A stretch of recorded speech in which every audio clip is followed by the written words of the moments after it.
In the quiet spaces of life, where movement is too small for our eyes to see, an endless and patient dance is taking place. It is a dance without music, without applause, and yet it is the most vital performance in the history of living things. Every second of every day, in every living organism, cells are dividing. This is how life sustains itself. This is how life repairs, grows, and passes its legacy forward. And though it is happening right now in you, it does so without ever disturbing your stillness. You might imagine a city hidden deep within you, a city not built of stone, brick, or steel, but of living matter. Each building is a cell, a self-contained unit, with its own structure and purpose. There are cities like this in every part of your body. Some are bustling with activity, their inhabitants constantly preparing for the moment of division. Others are more tranquil, waiting for their turn to carry on the work. The city is never truly still. Somewhere, something is always happening. Cell division is not just one single process. It is more like two great rivers flowing from the same source, each carrying its waters to a different destination. One river is mitosis, the quiet, steady current that makes new cells identical to the ones before them. This is how your skin renews itself, how wounds heal, how your blood remains full of red blood cells, and how your body keeps its shape and function as years pass. The other river is meiosis, a more intricate and winding current. This one creates the special cells needed for reproduction, the ones that will carry life's story forward into the next generation. It is remarkable that in all the complexity of life, nearly every living thing follows this same rule. To grow and continue, there must be division. From a tiny, single-celled organism floating in a pond to the tallest redwood tree standing in a forest, all rely on this quiet splitting and sharing of life's blueprint. That blueprint is DNA, the molecule that holds the full instruction set for how to build and maintain a living thing. DNA is like an ancient manuscript, written in a code that has been passed down through billions of years, and just like a manuscript, it must be carefully copied if its story is to continue unchanged. This is the heart of cell division, not merely making more cells, but faithfully passing on this most precious set of instructions so that the new cells can carry on the same work as the old ones. Inside a cell, this is not done carelessly. There is a sense of order, almost ritual, to the way it happens. First, the cell grows, gathering energy and preparing itself. It checks its environment and measures its own readiness. Only when all is in balance will it begin to copy its DNA, like a scribe working by lamplight in a quiet library. Each letter of the code must be copied exactly. Every page must match. In mitosis, the goal is a perfect duplicate. In meiosis, the goal is a deliberate reshuffling, making each copy unique. If we could watch this happen, we might imagine it as a choreography of the smallest dancer's chromosomes condensing, aligning, separating, and moving with purpose. It is not hurried. It follows a rhythm. There is a beginning, a middle, and an end. And when the end comes, a new cell, or cells, stand where before there was just one. Nature offers many mirrors for this process. You might think of the way a tree grows, sending out new shoots in spring, each one a continuation of the whole, or the way a river branches into smaller streams, each carrying the same water from the same source, or perhaps the way the moon waxes and wanes in cycles, returning again and again, never exactly the same, but always part of the same great pattern. Cell division has been happening since the very first life appeared on Earth, long before there were animals, plants, or even complex cells with nuclei. There were simpler life forms, dividing themselves to survive. Over the course of billions of years, that simple act became more refined, more specialized, but it never ceased to be the central thread of life's story. Even now, as you rest, every organ in your body is quietly relying on it. Your skin is making fresh layers. Your gut is renewing the lining that absorbs nutrients. Your bone marrow is crafting red blood cells that will carry oxygen to every corner of you. And yet, this constant activity never disrupts your peace. It is a hidden labor, silent and efficient. No command from your mind is required. The cells already know what to do. They have known for as long as your body has existed, and in truth, for far longer, because this knowledge is written into the very molecules that make you who you are. When we speak of mitosis and meiosis, we are speaking of more than biology. We are speaking of a shared heritage, something that connects all life. The same basic processes that allow your cells to divide are also at work in the flowers in a garden, in the grass beneath your feet, in the smallest insects moving through the night. The details differ, but the essence is the same. The blueprint must be copied, and the work of life must continue. This is why cell division can be thought of as a dance, not a hurried or chaotic one, but a slow, graceful movement. Like a pair of dancers in perfect time, each part of the process responds to the other. There is an elegance to the way the chromosomes align, to the way they separate, to the way the cell finally closes itself into 2 or 4 new spaces, each ready to carry the story forward. For now, it is enough simply to know that this quiet dance is always happening. It is as natural and constant as the ocean's tides, as the slow turning of the earth, as the deep rhythm of your own breath. In the chapters ahead, we will follow the 2 main paths, mitosis and meiosis, more closely. We will see how they differ, how they resemble each other, and how together they keep life in balance. And as we explore, we can remember that this is not something outside of us. It is within us. Every moment, it is part of what keeps us alive. The same is true for every living thing you have ever seen, and for many you have never seen. The quiet dance of cell division unites all of life in one shared rhythm, a rhythm that began long before us and will continue long after. 2. Life's blueprint and the role of DNA. Deep within every cell, there is a quiet vault, a safe place that holds the instructions for all that the cell is and all it can become. This is the nucleus, and inside it lies DNA, the molecule that carries the code of life. DNA is the most trusted and essential record a cell possesses. Without it, the cell would have no plan to follow, no guide to direct its work. The presence of DNA is not loud or commanding. It is more like a well-worn manuscript kept in a peaceful library. It does not rush to speak, but when it does, it tells the entire story of life. Every protein that will be built, every signal that will be sent, every structure that will form all of it, begins as an instruction written into DNA. And just as the words of a great book can be read and understood for centuries, DNA's code has been guiding life for billions of years. DNA is built from only 4 kinds of chemical letters: adenine, thymine, cytosine, and guanine. Alone, they are simple, but arranged in the right sequence, they form the vast instructions needed to make every part of a living being.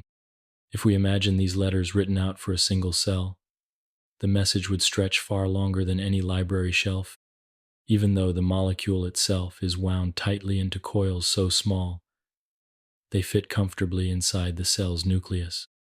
It is here, in this quiet space, that the instructions are stored until they are needed. Most of the time, DNA rests in a loose, thread-like state, ready to be read and used. But when the time comes for the cell to divide, the DNA takes on a different form. It coils and condenses into chromosomes, sturdy, organized packages that make copying and dividing the code safer and more precise. To picture this, imagine a spool of fine silk thread. When you want to use it, you unwind it gently, but when you need to carry it safely without tangles, you roll it into a neat, compact bundle. Chromosomes are DNA's way of protecting itself during the journey of cell division. Before a cell can divide, whether by mitosis or meiosis, It must make a complete copy of its DNA. This is perhaps the most careful work a cell will ever do. If the DNA is copied incorrectly, the new cells might lose important information or carry faulty instructions. So the process is slow, deliberate, and checked at many points along the way. This copying process happens during interphase, a period of preparation before division begins. Special molecular machines called enzymes move along the DNA's length, gently unzipping the double helix and pairing each strand with new matching pieces. It is like watching a skilled scribe work line by line, letter by letter, making sure every mark is perfect. In mitosis, the goal is to give each new cell a complete and identical set of instructions, a perfect library of knowledge, no more and no less. This allows the new cell to step into the same role as the one before it, performing the same duties for the body. It is how skin cells replace old ones, how bone cells repair a fracture, how liver cells help the organ recover after injury. In meiosis, the work is different. Here, the blueprint must be reduced to half its size. This is because meiosis produces the cells that will later combine with another's egg cells from one parent, sperm cells from the other. When these two cells meet, their half-O blueprints join to form a whole again, creating a new being with its own unique variation of the instructions. This careful halving ensures that generation after generation, life maintains the right number of chromosomes. DNA's role in all of this is not only to store information, but also to pass it on accurately and, in the case of meiosis, to allow for variation. That variation is life's way of exploring possibilities. It is why no two people, except identical twins, share exactly the same genetic pattern. It is why a field of flowers holds countless subtle differences, even within a single species. It is the quiet, creative side of DNA's work. If we could see the DNA inside our cells, it would look like a long, delicate ladder twisted into a spiral, the famous double helix. This shape is elegant, but also deeply practical. The twist allows DNA to be strong yet flexible, compact yet readable. It is as if nature found the perfect balance between beauty and function.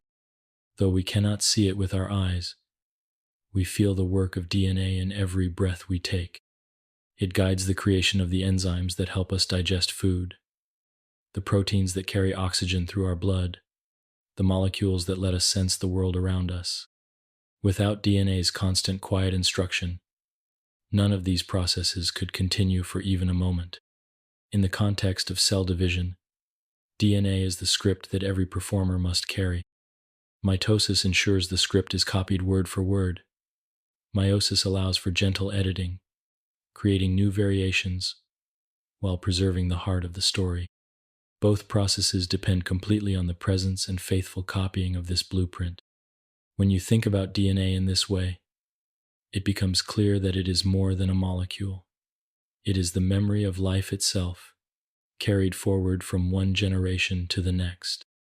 It remembers the earliest forms of life on Earth, remembers the countless changes that shaped them into the species we know today, remembers every adaptation and refinement that made survival possible. And every time a cell divides, that memory is honored by being passed on. As we drift deeper into the story of cell division, it helps to hold this image close. DNA, resting quietly inside the nucleus, like a wise elder who has seen the whole history of life, waiting for the moment to speak. When it does, the message it delivers will guide the building of new cells, the repair of old ones, and the creation of entirely new lives. In the chapters ahead, we will see how this blueprint moves from its resting state to its active role in mitosis and meiosis. We will follow its journey as it is copied, packaged, and distributed with extraordinary care. And in that journey, we will see how life's most important work happens not in haste, but in patience, precision, and harmony. 3. Two pathways of division, mitosis and meiosis. If cell division were a language, it would have two main dialects, mitosis and meiosis. Both speak of growth, renewal, and continuity, yet each tells the story in a different way. One works to preserve what is already there, creating exact copies so the body may remain whole and strong. The other introduces change, weaving in gentle variation so that new life may begin with fresh possibilities. Together, they form the complete grammar of life's renewal. Mitosis is the quieter of the two, the steady heartbeat of everyday life. It is the process that makes sure your skin can heal from a cut, that a broken bone can mend, that a child can grow taller each year. In mitosis, one cell divides into two cells that are genetically identical to the original. Each new cell receives a complete set of DNA, an exact duplicate of the parent's instructions. Nothing is missing, nothing is added. The balance is perfectly maintained. This is why the cells in your body all carry the same genetic information, whether they are part of your heart, your liver, or your fingertips. You can think of mitosis as a master archivist making a perfect photocopy of a document. Every letter, every punctuation mark, is replicated exactly. The purpose is not to alter the story, but to preserve it faithfully so that it can continue unchanged. This kind of copying ensures stability. The body remains itself over time, even as its cells are constantly being replaced. Meiosis, by contrast, is the poet of the two, still precise, still ordered, but with a deliberate touch of creativity. This process is not about keeping things exactly the same. It is about preparing for new life, and with that preparation comes variation. Meiosis takes place only in certain cells, those destined to become gametes, sperm cells in males, egg cells in females. These are the cells that will combine to form a new organism. In meiosis, the DNA is carefully divided so that each resulting cell contains only half the usual number of chromosomes. This is necessary because when two gametes meet, one from each parent, their chromosome numbers will combine, restoring the full set. If this halving did not occur, the number of chromosomes would double with each generation, and the delicate balance of life's blueprint would quickly be lost. But meiosis does more than just halve the chromosome number. Along the way, it introduces subtle reshuffling of genetic material. Segments of DNA may be exchanged between matching chromosomes in a process called crossing over.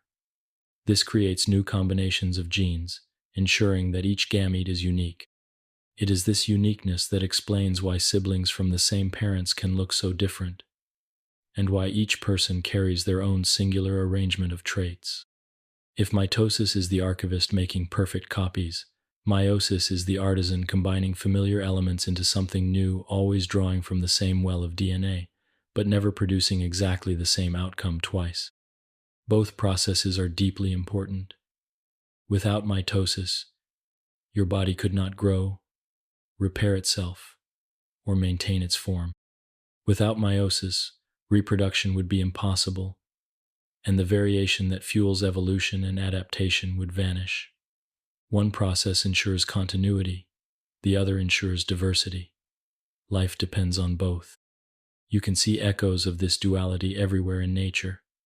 In the forest, some trees send out shoots that grow into exact copies of the parent, creating clusters of genetically identical plants. This is the work of mitosis. But other trees rely on seeds, each carrying a unique blend of traits from two parents. This is the work of meiosis. In the coral reef, certain corals clone themselves into identical colonies, while others release eggs and sperm into the water to mingle and create entirely new coral forms. Again, mitosis and meiosis, side by side, shaping the living world. Inside your own body, the division of labor between these two processes is just as clear. In most tissues, mitosis quietly renews cells as they wear out. It is a constant background hum, unbroken and dependable. In your reproductive organs, meiosis works in a slower rhythm, producing gametes on a schedule shaped by biology, daily in the case of sperm cells, monthly in the case of egg cells. Both processes begin in a similar way. The DNA is copied, ensuring that all the necessary instructions are available. But from that point forward, their paths diverge. In mitosis, the chromosomes line up in a single file before being pulled apart into two equal sets, one for each daughter cell. In meiosis, the chromosomes first pair up with their matching partners, exchanging segments before being separated, and then, in a second division, those partners are split again, producing 4 cells with half the original chromosome count. Even in their differences, there is a harmony between them. Mitosis maintains the present. Meiosis prepares for the future. Mitosis keeps the body's internal world stable. Meiosis connects that world to the wider, continuing story of life on Earth. It is worth remembering that both are rooted in the same ancient origins. Long ago, the first cells on this planet divided in only one way, a simple split that produced 2 identical cells. Over time, as life became more complex and the need for variation grew, meiosis evolved as a companion to mitosis. Together, they made it possible not only for organisms to survive but to change, adapt, and give rise to the diversity of life we see today. As you rest and listen, you might imagine these 2 processes as twin streams flowing endlessly within the river of life. One stream is clear and steady, preserving the reflection of the world exactly as it is. The other stream ripples with subtle currents, bending the light into new patterns. Both streams feed the same river, and the river flows on. In the chapters to come, we will follow each of these pathways in detail. We will see how mitosis guides a cell from preparation to division, ensuring every part is duplicated and passed on. We will watch meiosis step through its 2 stages, weaving variation into its work.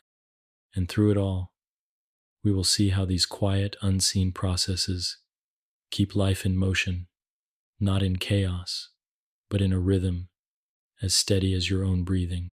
4. The purpose of mitosis. Mitosis is one of life's most dependable rhythms.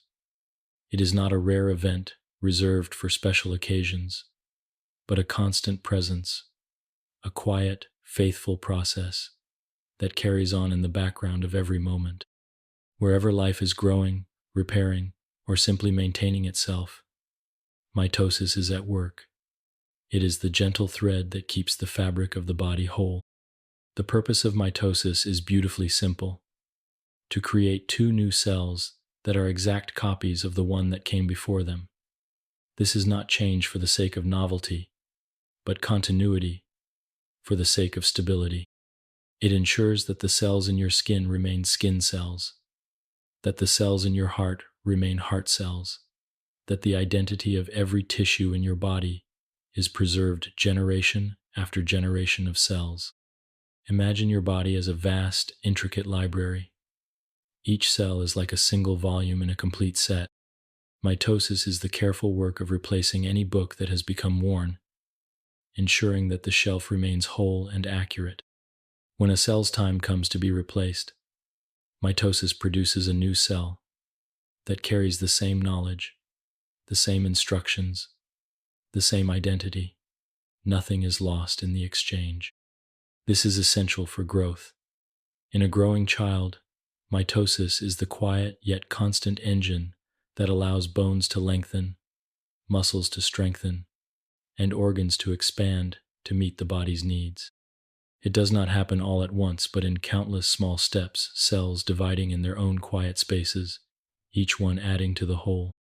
Mitosis is equally important for repair. When the skin is cut, for example, mitosis begins to replace the damaged cells at the wound's edge. New cells gradually fill in the gap, restoring the skin's surface. This is not unlike the way a skilled craftsman might repair a damaged mosaic, replacing each missing tile with one that matches perfectly until the pattern is whole again. Even in the absence of injury, mitosis maintains the body's tissues. Many cells have only a limited lifespan. Red blood cells, for example, live for just a few months before they must be replaced. Skin cells wear away more quickly, lasting only a matter of weeks. The lining of the stomach renews itself even faster, as its cells endure constant wear from the work of digestion. In each of these cases, mitosis ensures a steady supply of fresh, identical cells to take the place of those that are lost. This constancy is what allows your body to remain itself over time. Every few years, most of the cells in your body have been replaced, and yet you remain recognizably you. This is not magic. It is the steady, careful work of mitosis, preserving your body's structure and function. The process begins quietly. A cell in need of division first grows, gathering the resources it will require. It checks that its DNA is intact and ready to be copied. This stage is called interphase, and though the cell is not yet dividing, it is deeply busy storing up energy, building proteins, and preparing its internal structures. When the moment arrives, the DNA normally loose and thread-like condenses into distinct chromosomes. Each chromosome has already been copied, forming two identical sister chromatids joined at a central point. These will be separated during the division so that each new cell will receive a complete set. The cell's internal scaffolding, called the spindle apparatus, forms to guide the chromosomes into place. In metaphase, the chromosomes line up neatly along the center of the cell, each attached to spindle fibers. In anaphase, the chromatids are pulled apart, drifting toward opposite ends of the cell like slowly parting ships. Finally, in telophase, new nuclear envelopes form around each set of chromosomes, and the cell itself begins to pinch inward. This final separation, called cytokinesis, produces two daughter cells mirror images of one another, each carrying the same genetic instructions as the original. They are ready to take their place in the tissue, continuing the work without missing a step. The elegance of mitosis lies in its precision. Errors are rare because the process has built-in checkpoints at every stage. The cell pauses to verify that the DNA has been copied correctly, that the chromosomes are aligned properly, and that everything is ready for the split. Only when each check is passed does the division proceed. This careful attention ensures that the body's blueprint remains unchanged from one cell generation to the next. In this way, mitosis is like a guardian of identity. It maintains the body's shape, its function, its continuity through time. Without it, wounds would never heal, growth would halt, and the constant turnover of cells needed for life would come to an end. Nature uses mitosis in countless ways. In the coral reef, tiny polyps use mitosis to grow their colonies, building new coral structures over the years. In the forest, certain plants spread by sending out runners that grow into new shoots, each one genetically identical to the parent. In your own body, the same principle is at work, though on a smaller, quieter scale, invisible, yet constant. Even now, as you lie still, millions of your cells are engaged in mitosis. Some are replacing cells lost just hours ago. Others are quietly preparing for a division that will happen tomorrow or the next day. Each is part of a pattern that began long before you were born, a pattern that will continue as long as life does. When we consider the purpose of mitosis, we see that it is about far more than making new cells. It is about preserving the integrity of life from one moment to the next. It is about ensuring that, despite the constant turnover of matter within us, the essence remains whole. It is about stability in the midst of change.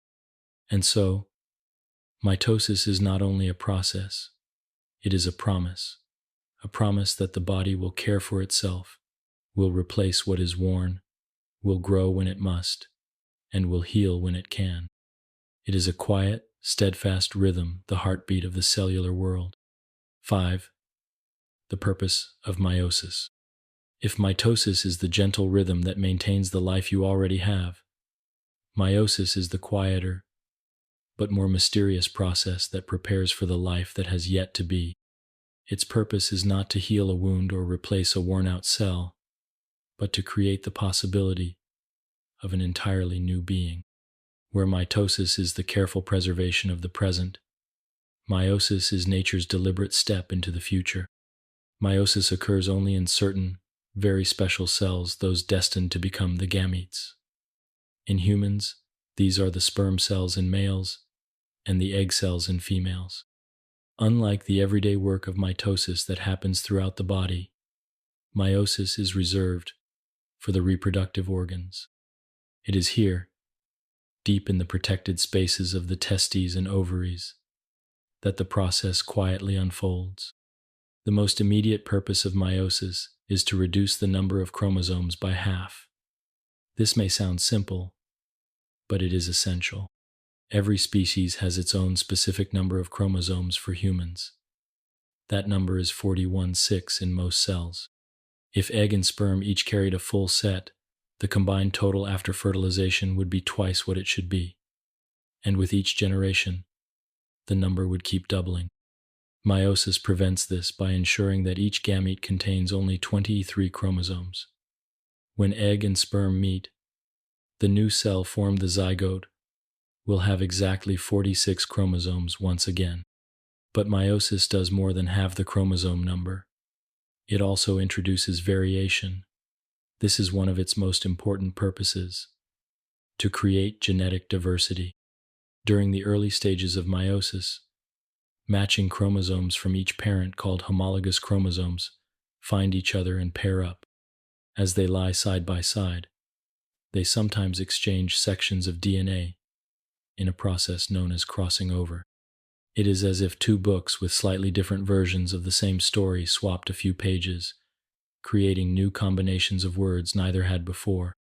The result is that each gamete produced is genetically unique.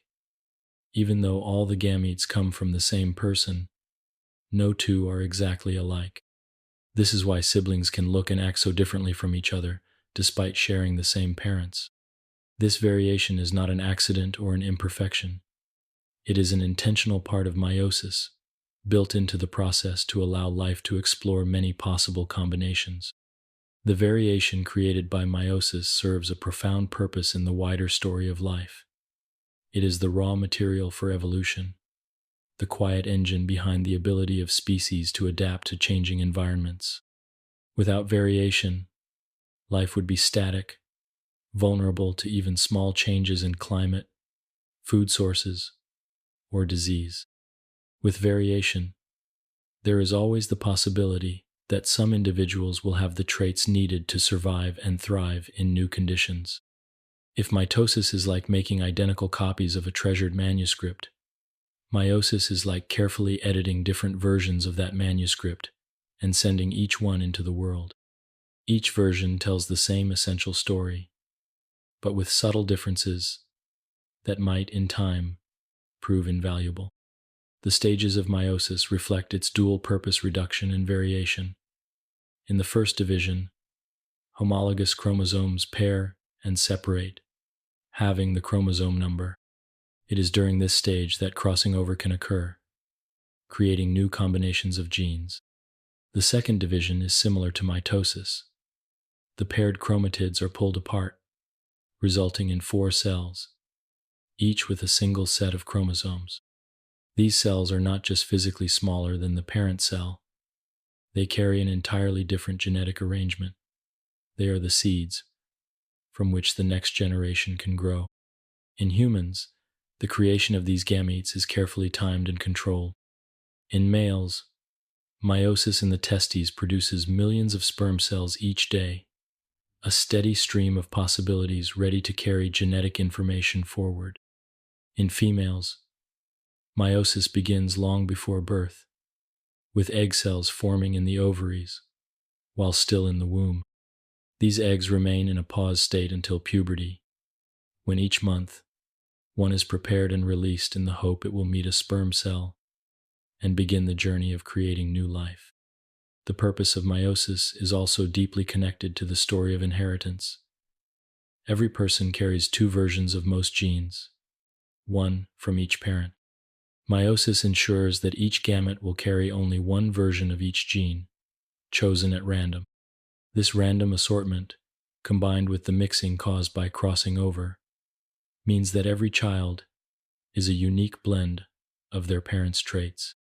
This uniqueness is the quiet poetry of meiosis.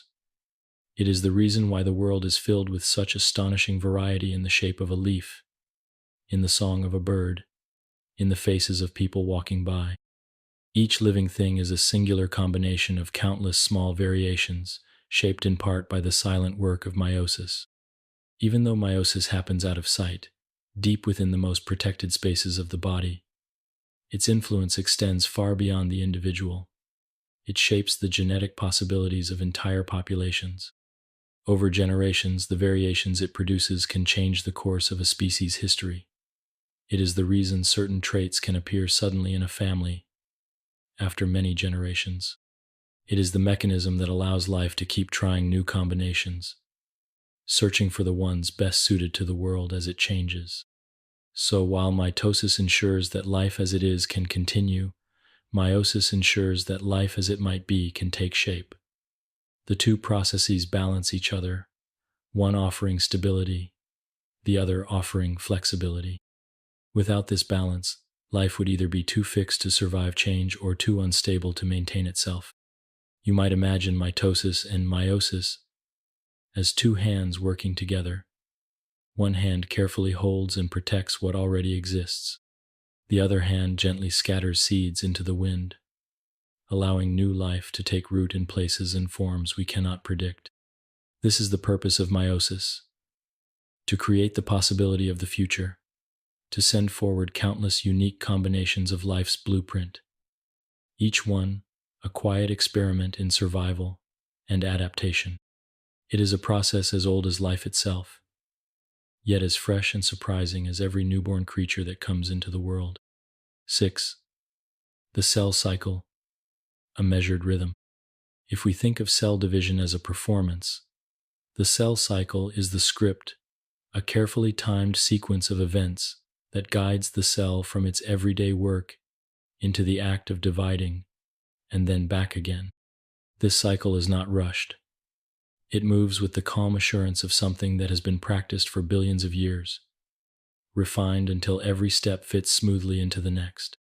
The cell cycle is a measured rhythm, a loop that each cell follows as it lives, grows, and prepares to divide.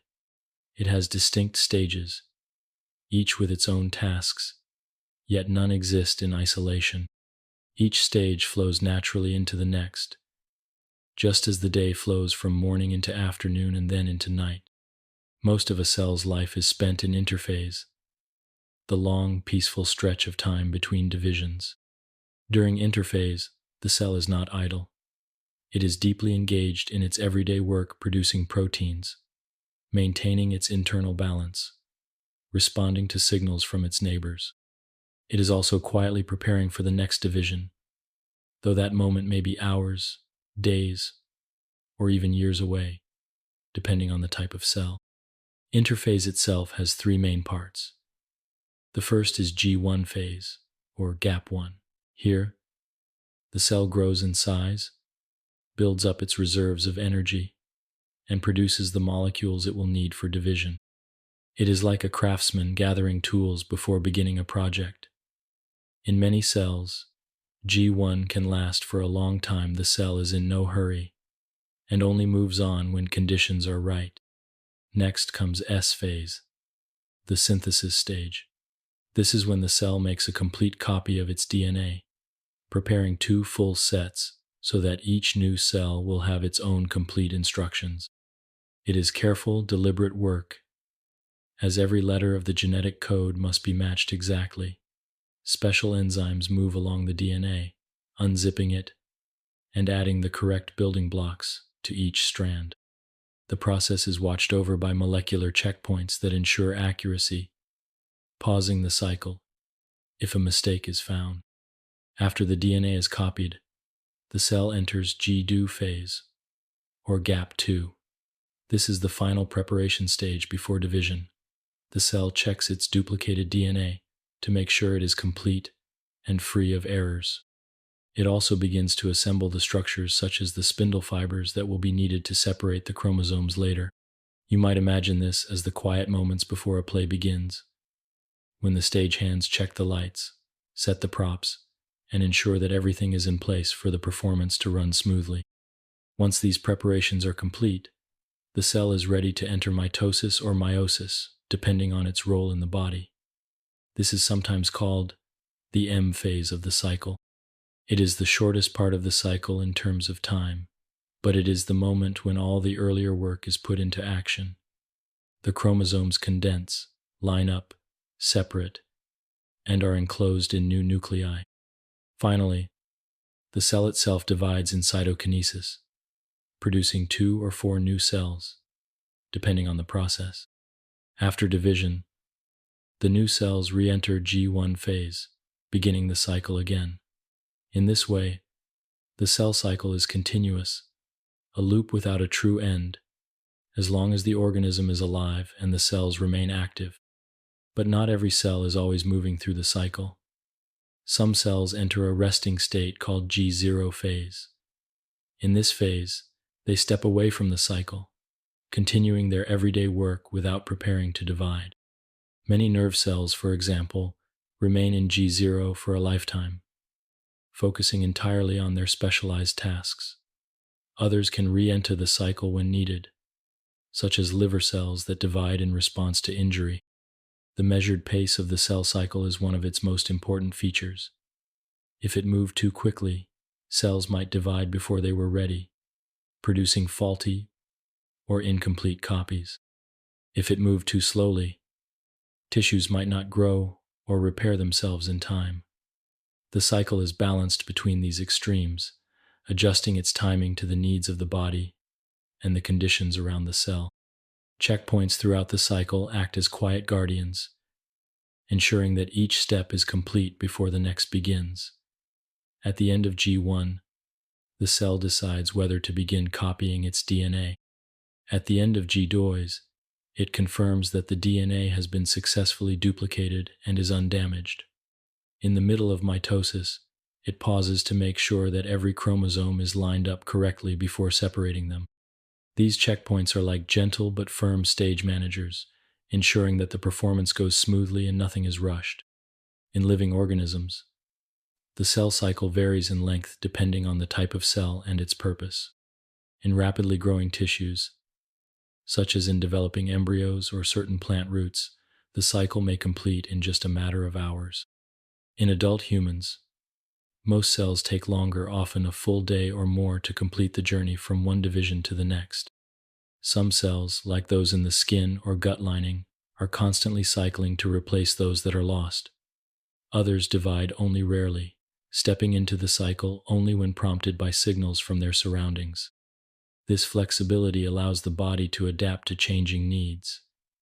After an injury, cells near the damaged area may speed up their cycle to produce replacements more quickly. During periods of rest and low demand, the cycle may slow, conserving energy and resources. It is worth noting that the cell cycle is not unique to humans. Every living thing that grows and repairs itself follows some form of this rhythm. The details may differ. A plant cell cycle includes building a new cell wall at the end, for example, but the core pattern of growth, DNA copying, preparation, division, and renewal is universal. It is one of life's oldest and most reliable patterns. In this quiet rhythm, we see the balance between constancy and change. The cycle repeats endlessly, yet each pass through it creates something new, another cell, ready to take its place in the intricate web of the body. The cycle's purpose is not only to make more cells, but to ensure that each one is fully prepared for its role, carrying the complete blueprint and the strength to fulfill its part in the life of the organism. When we think of the cell cycle as a measured rhythm, we can picture it as a slow, graceful circle drawn in light. The circle turns steadily, touching each stage in order, never skipping, never rushing. It is the rhythm beneath the growth of forests, the healing of wounds, the renewal of life from one generation to the next. And so, before a cell even begins the visible steps of division, it has already traveled most of the cycle, growing, checking, preparing, and aligning itself with the ancient sequence of events that all living cells have followed for countless ages. 7. Interphase, the resting and preparing stage. When most people imagine cell division, they picture the striking moments when chromosomes line up, separate, and move toward opposite ends of the cell. But in truth, that visible drama occupies only a small portion of a cell's life. Most of the time, a cell is not actively dividing. Instead, it spends its days in a quiet, steady phase, known as interphase. The name can be misleading. Interphase might sound like an idle pause between acts, but it is anything but idle. This is the longest and most essential stage of the cell cycle, a time when the cell is deeply engaged in the quiet work that will make division possible later. It is a period of growth, preparation, and checking, all carried out with calm precision. During interphase, the cell is focused on two main goals: to perform its regular duties and to prepare for the next division. Depending on the cell type, its daily work might involve producing enzymes, carrying oxygen, sending nerve signals, or supporting tissues. The cell does not stop being what it is simply because division is ahead. Instead, it works steadily, fulfilling its purpose, even as it quietly readies itself for the future. Interphase is divided into 3 parts, each with its own gentle rhythm. The first is G1 phase, gap 1. In this stage, the cell grows in size, building up its reserves of energy and nutrients. It produces the proteins and organelles it will need not just for everyday life, but also for the complex events of division. If you imagine the cell as a craftsman's workshop, G1 is when the workshop is stocked with tools, materials, and everything required for the work to come. This is also the stage when the cell listens closely to signals from its surroundings. It asks itself, in a sense, if it is the right time to divide. Is there enough energy? Is there room for more cells in this tissue? Has the body sent a signal to grow or repair? If the conditions are not right, the cell may linger in G1 or even step out of the cycle into a resting state known as G0 phase, where it continues its daily work without dividing. If conditions are favorable, the cell moves into S phase, the synthesis stage. Here, the most delicate and important task of interphase takes place: the copying of DNA. The cell's genetic material is normally spread out as a fine, thread-like substance called chromatin, easy for the cell's machinery to read and use. During S phase, special enzymes gently unwind this chromatin and make an exact copy of every strand. The copying is done with extraordinary care. As each strand is separated, new building blocks are matched to it, creating a mirror image.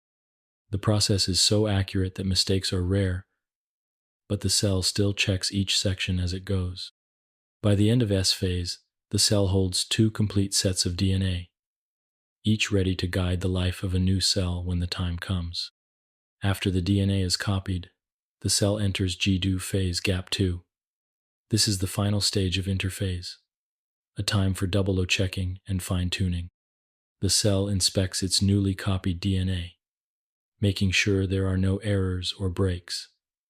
It begins building the structures that will guide the chromosomes during division, such as the spindle fibers. It stores up energy in the form of molecules like ATP, ensuring that it will have the strength to complete the upcoming division. G2 is a quiet but purposeful time. If G1 was about gathering tools and S phase about crafting a perfect set of blueprints, G2 is about arranging the workspace, setting out the tools, and making sure the plans are flawless. The cell will not begin division until it is satisfied that everything is ready. Throughout interphase, the cell's DNA remains in its loose chromatin form, not yet condensed into the familiar X-shaped chromosomes seen in textbooks. This looseness allows the cell to continue reading and using its genetic instructions as it carries out its daily work. Only when division is about to begin will the DNA coil tightly into compact chromosomes, ready to be moved and separated. Interphase is also a time when the cell is in close communication with its neighbors. Cells do not divide in isolation. They respond to signals from the tissue around them and from the body as a whole. Growth factors, hormones, and other signaling molecules whisper messages to the cell, encouraging it to divide, asking it to wait, or instructing it to remain in its resting state. In this way, interphase is part of a larger conversation that keeps the entire organism in balance. In living organisms, the length of interphase varies widely. In rapidly growing tissues, such as the tips of plant roots or the developing tissues of embryos, interphase may pass quickly. In slower growing tissues, it can last for days or even weeks. Some cells, such as certain nerve and muscle cells, enter G0 and may never return to the cycle at all. For these cells, interphase is not a prelude to division, but the main story of their lives. Despite these differences, the essence of interphase is the same for all dividing cells. It is the time when the cell prepares itself with patience and care, ensuring that when the moment comes, division will be smooth, accurate, and successful. Without the work of interphase, cell division could not happen properly. It is the foundation on which the rest of the cycle is built. If mitosis and meiosis are the grand performances of cell division, interphase is the long, thoughtful rehearsal. It is here that the cell learns its lines, prepares its set, and gathers its energy. When the curtain finally rises on division, the cell will be ready, because interphase has given it everything it needs to succeed. And so, while the visible moments of cell division may capture our attention, it is the quiet, steady work of interphase that makes them possible. It is the cell's time of readiness, its patient preparation, its deep breath before the leap into the next generation of life. 8. Mitosis. Step 1. Prophase. The long, quiet preparation of interphase leads to a moment of subtle but unmistakable change. Deep within the cell, an air of readiness fills the cytoplasm. The tools gathered, the blueprints copied, the workspace arranged now. At last, the cell begins the visible steps of division. The first of these is prophase, the opening act of mitosis. In prophase, the cell shifts from its everyday state into the focused mode of division. It is a transformation as delicate as the first light of dawn, spreading over a still landscape. Many of the changes are invisible to the naked eye, but under the microscope, they appear as a slow unfolding of purpose. The most striking change happens to the DNA. During interphase, the cell's genetic material rests in the form of loose chromatin fine, thread-like strands spread throughout the nucleus. In prophase, this chromatin begins to coil tightly, twisting into compact, rod-shaped structures we call chromosomes. Each chromosome is made of two identical halves, known as sister chromatids, joined at a central region called the centromere. This condensation is vital. By packing the long, fragile DNA strands into sturdy chromosomes, the cell protects them from damage during the coming movements of division. The compact form also makes it easier to move the chromosomes without tangling them, much as a neatly wound ball of yarn is easier to handle than loose string. As the chromosomes form, the nuclear envelope, the membrane that encloses the nucleus, begins to break down. This is a quiet dismantling, as if the walls of a great hall were being taken apart to make way for a procession. With the envelope gone, the chromosomes are free to move within the cell. Meanwhile, outside the nucleus, another structure is preparing for its role. In animal cells, pairs of centrioles begin to move toward opposite ends, or poles, of the cell.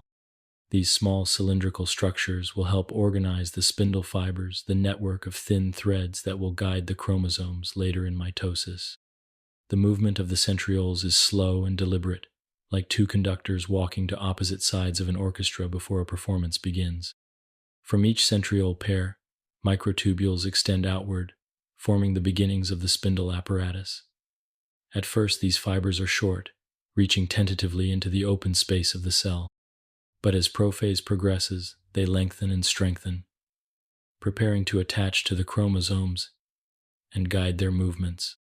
Inside the cell, there is no sense of rush. Every step is taken in careful sequence. Chromosomes condense. The nuclear envelope dissolves. The centrioles take their positions. The spindle fibers grow. It is as if the cell is quietly arranging the stage for the next act, ensuring that every performer knows their place. In some cells, a transitional stage called prometaphase is recognized. Here, the spindle fibers begin to reach the chromosomes, attaching to a special region at the centromere known as the kinetochore. This connection will allow the fibers to move the chromosomes later, pulling them into alignment and eventually separating them. Each kinetochore is like a small handle, perfectly shaped for the spindle fiber to grip. Throughout prophase, the cell remains rounded and intact. The outer cell membrane holds its form, even as the interior is transformed into a space designed for movement and precision. The changes are quiet but purposeful, and by the end of prophase, the cell is fully committed to division. You might imagine prophase as the overture to a symphony. The musicians, the chromosomes, centrioles, and spindle fibers are taking their places, tuning their instruments, preparing to play. The audience, the rest of the cell's structures, waits in hushed anticipation.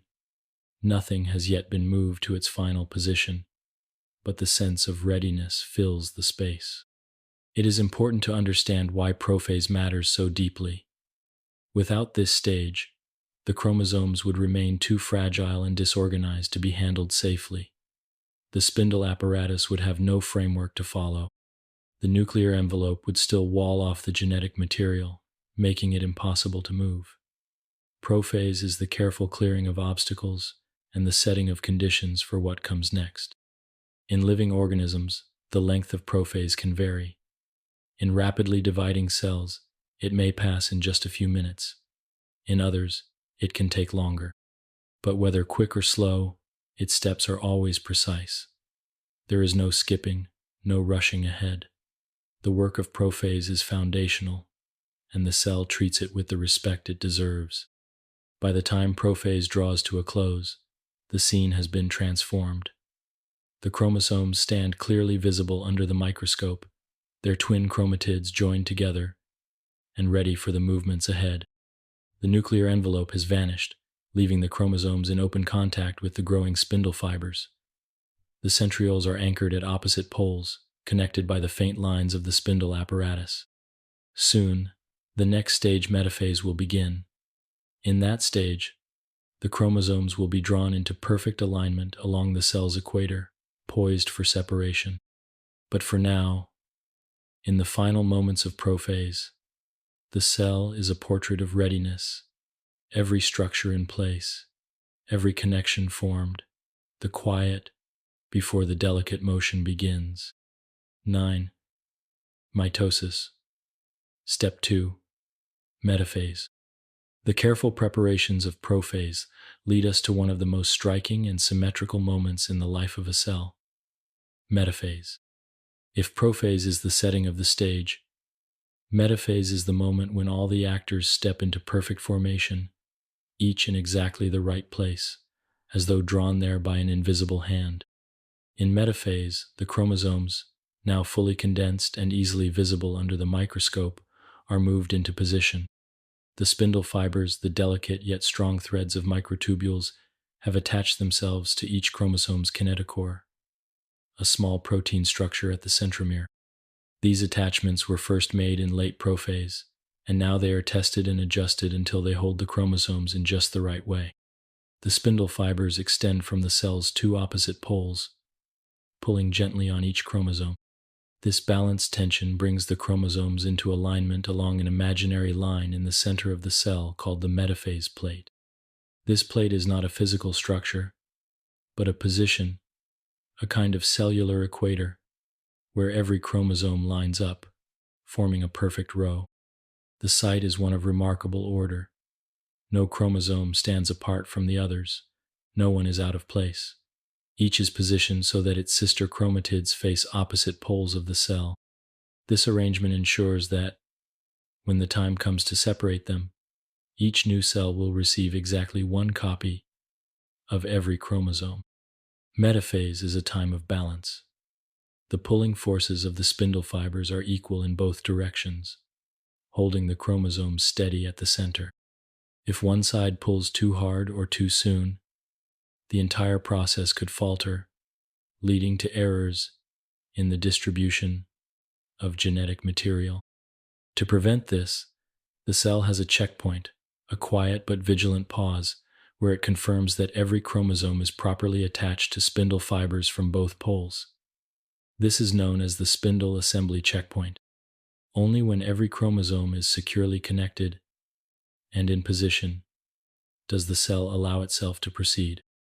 This careful pause speaks to the importance of metaphase. The alignment is not just for beauty or order, it is a safeguard for accuracy. The cell is about to take an irreversible step, the separation of sister chromatids, and it cannot risk a mistake. An extra or missing chromosome could have serious consequences for the daughter cells, affecting their ability to function. Metaphase is the moment when the cell ensures that its most precious cargo is ready for the journey ahead. You might imagine metaphase as the moment before a great race begins. The runners, the chromosomes, stand poised at the starting line, each in their own lane, each facing the right direction. The officials, the spindle fibers, make last-minute adjustments, checking that every runner is exactly where they should be. Only when all is ready will the signal be given for the race to start. The symmetry of metaphase is not only pleasing to observe, it reflects the deep logic of life. To divide evenly, the chromosomes must begin from a position of perfect balance. If they were scattered randomly, the separation could be uneven. By gathering them in the middle, the cell ensures that the pulling forces will be equal and the split will be fair. This balance is maintained by the dynamic nature of the spindle fibers. These microtubules are not rigid poles but living structures, constantly growing and shrinking as they adjust the position of the chromosomes. If a chromosome drifts slightly out of place, the fibers on one side may shorten while those on the other lengthen, nudging it gently back to center. This constant fine-tuning is invisible to us, but vital to the cell. In some ways, metaphase is the quietest stage of mitosis. There is no large-scale movement, yet the chromosomes are held still in their perfect line. But beneath this stillness there is a readiness, a coiled energy, like the moment before a bowstring is released. The cell has done all it can to prepare. Now it waits for the signal to move forward. When viewed through the lens of a microscope, metaphase is one of the easiest stages to recognize. The tight, X-shaped chromosomes stand out sharply against the pale background of the cell, all arranged in a neat row across the center. In laboratories, scientists often use cells arrested in metaphase to study chromosomes, since their condensed form and orderly alignment make them easy to count and examine. In living organisms, metaphase is brief compared to interphase or even prophase. But despite its short duration, it is critical. Without this moment of balance and confirmation, the accuracy of cell division could not be guaranteed. The future of the two daughter cells depends on the perfection of this alignment. As metaphase comes to an end, the spindle assembly checkpoint is satisfied. Every chromosome is securely attached. Every pair of sister chromatids is ready. The cell now stands at the threshold of the most dramatic movement in mitosis, anaphase. In the next stage, the sister chromatids will part and move toward opposite poles, a motion that will shape the genetic identity of the new cells. But before that happens, the cell lingers for just a heartbeat in this poised symmetry. It is a moment of stillness in the middle of motion, a breath drawn before the leap. In the quiet precision of metaphase, we see the discipline of life, the careful pause, to ensure that the next step will be taken without error. 10. Mitosis. Step 3. Anaphase. From the perfect balance of metaphase, the cell now moves into one of the most decisive and dynamic stages of its division, anaphase. This is the moment when the poised stillness breaks, and the sister chromatids, which have remained joined since the DNA was copied, finally part ways. It is a movement of quiet precision, yet it marks the irreversible step that transforms one cell into two. At the start of anaphase, the centromeres, the narrow wastes where sister chromatids are joined, release their hold. This separation is triggered by specialized enzymes that cut through the molecular bonds holding the chromatids together. It is as though the clasp joining two identical books is gently opened, allowing them to be taken to different shelves. The instant this bond is released, the spindle fibers take action. These delicate yet strong microtubules, attached to each chromatid's kinetochore, begin to shorten. The shortening is achieved by the disassembly of the microtubules' building blocks at the end near the kinetochore, pulling the chromatids toward opposite poles of the cell. The movement is smooth and coordinated, like two teams drawing their lines taut and reeling them in. Each sister chromatid is now considered an independent chromosome. This is an important distinction. What were once two halves of a single chromosome are now complete chromosomes in their own right, carrying identical sets of genetic instructions. The careful work of earlier stages, copying DNA in interphase, condensing it in prophase, aligning it in metaphase, ensures that each moving chromosome holds exactly the same information as its counterpart, heading in the other direction. The journey of these chromosomes toward the poles is not random or chaotic. The spindle apparatus maintains perfect organization, with each chromosome traveling its own path, guided by its microtubule connection. At the same time, other spindle fibers, those not attached to chromosomes, lengthen and push against one another, gently forcing the two poles of the cell farther apart. This elongation helps create space for the final separation to come. In the language of the cell, anaphase is decisive. There is no turning back once the chromatids have separated. If a mistake were to happen here, if a chromosome were left behind or moved to the wrong side, it could lead to one of the new cells receiving an incorrect number of chromosomes, a condition known as aneuploidy. For this reason, the cell ensures that the attachment and alignment steps of metaphase are complete before anaphase begins. Once the signal is given, however, the process is swift. Under a microscope, anaphase is a stage of graceful motion. The once central row of chromosomes seen in metaphase now splits apart, with each half moving steadily toward its respective pole. The distance between them grows as the spindle fibers reel in their cargo and the cell elongates. In many illustrations, anaphase is shown as a widening V-shape of chromosome clusters at either end of the cell. Despite the movement, anaphase remains controlled and balanced. The pulling force on each chromosome is equal, preventing damage or twisting. The microtubules do not tug suddenly but shorten in a steady rhythm, ensuring a smooth journey. Inside the cell, supporting proteins stabilize the chromosomes and guide them along their paths. Anaphase is also a stage of silent coordination. The chromosomes, spindle fibers, and cell cortex, the thin layer beneath the membrane, all work together without a single spoken word, guided entirely by the chemical and structural signals within the cell. This harmony of movement is the product of billions of years of refinement, an ancient choreography repeated countless times in the history of life. It is worth noting that the physical distance a chromosome travels during anaphase is tiny, just the span of a single cell. And yet, in that short journey lies the entire key to accurate cell division. Each step forward is a step toward ensuring that the new cells will each hold a complete, identical set of instructions for life. For the cell, anaphase is a brief stage, often lasting only a few minutes, but its importance cannot be overstated. Without the clean separation of sister chromatids, the precise equality of genetic material between the two daughter cells could not be guaranteed.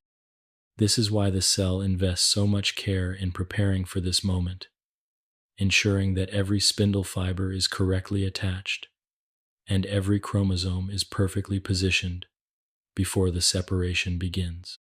As anaphase draws toward its close, the chromosomes near the poles of the cell, they remain compact and tightly wound, still protected from damage as they prepare for the next phase. The spindle fibers have largely done their work, reeling in their cargo until the chromosomes are safely in place.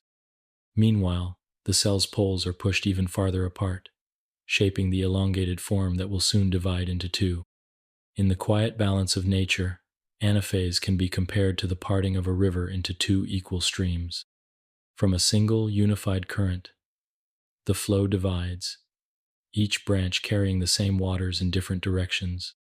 In the same way, the genetic material of the cell, once joined together, is now flowing into two separate spaces, preparing to begin life anew in each.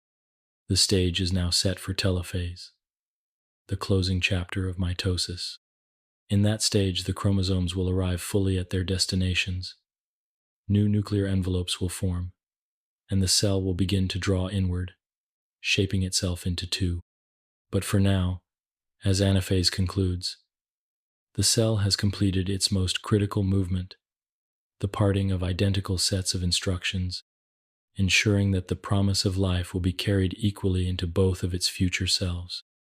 11. Mitosis. Step 4. Telophase and cytokinesis. Anaphase ends with the cell transformed. Its identical sets of chromosomes have reached opposite poles, each safely delivered to its destination. The most decisive act of division is complete. Now begins the closing chapter of mitosis, the part where the cell restores its internal order and gently completes the separation into two new cells. This is the stage known as telophase, followed closely or even overlapping with cytokinesis. Telophase is a return to calm after the purposeful movement of earlier stages. The chromosomes, which have traveled as tightly packed passengers, now begin to relax. Slowly, they uncoil and unwind, returning to the soft, thread-like form of chromatin. In this looser state, they will once again be readable by the cell's machinery, ready to guide the day work of the new cells that will soon emerge. Around each set of chromosomes, a new nuclear envelope begins to form. This envelope is like a soft but protective shell, re-establishing the boundary that defines the nucleus. Its reappearance marks the symbolic return of each nucleus to its own quiet, self-contained state. Within these envelopes, the nucleolus, a small dense structure that produces ribosomal RNA, reappears, signaling that the new cells will soon resume their regular functions. At the same time, the spindle fibers that have played such a crucial role in moving the chromosomes begin to break down. Their work is done. The great tension of division is over. The centrioles, which organize the spindle apparatus, settle into place near the poles, awaiting the next time they will be called to guide another division. While telophase restores the nucleus, the rest of the cell begins its own process of separation, cytokinesis. This is the division of the cytoplasm, the gel-like substance that fills the cell and contains its organelles. In animal cells, cytokinesis begins with the formation of a cleavage furrow. This is a gentle indentation in the cell membrane, as though the cell were being drawn inward by invisible strings. The furrow deepens slowly, pinching the cell into two. The driving force behind this furrow is a contractile ring of actin filaments positioned just beneath the cell membrane. These filaments tighten gradually, constricting the membrane in a smooth, steady motion. It is not a hurried act. The ring works methodically until the membrane is drawn so close together that the two sides fuse, sealing off each daughter cell from the other. In plant cells, cytokinesis takes a different form. Because the rigid cell wall cannot pinch inward, the cell builds a new wall between the two sets of chromosomes. Small vesicles carrying cell wall materials gather at the center of the cell, lining up where the new wall will form. These vesicles merge to create a cell plate, which grows outward until it reaches the existing cell walls, completing the separation. The new wall solidifies, creating two distinct cells, each with its own nucleus and full complement of organelles.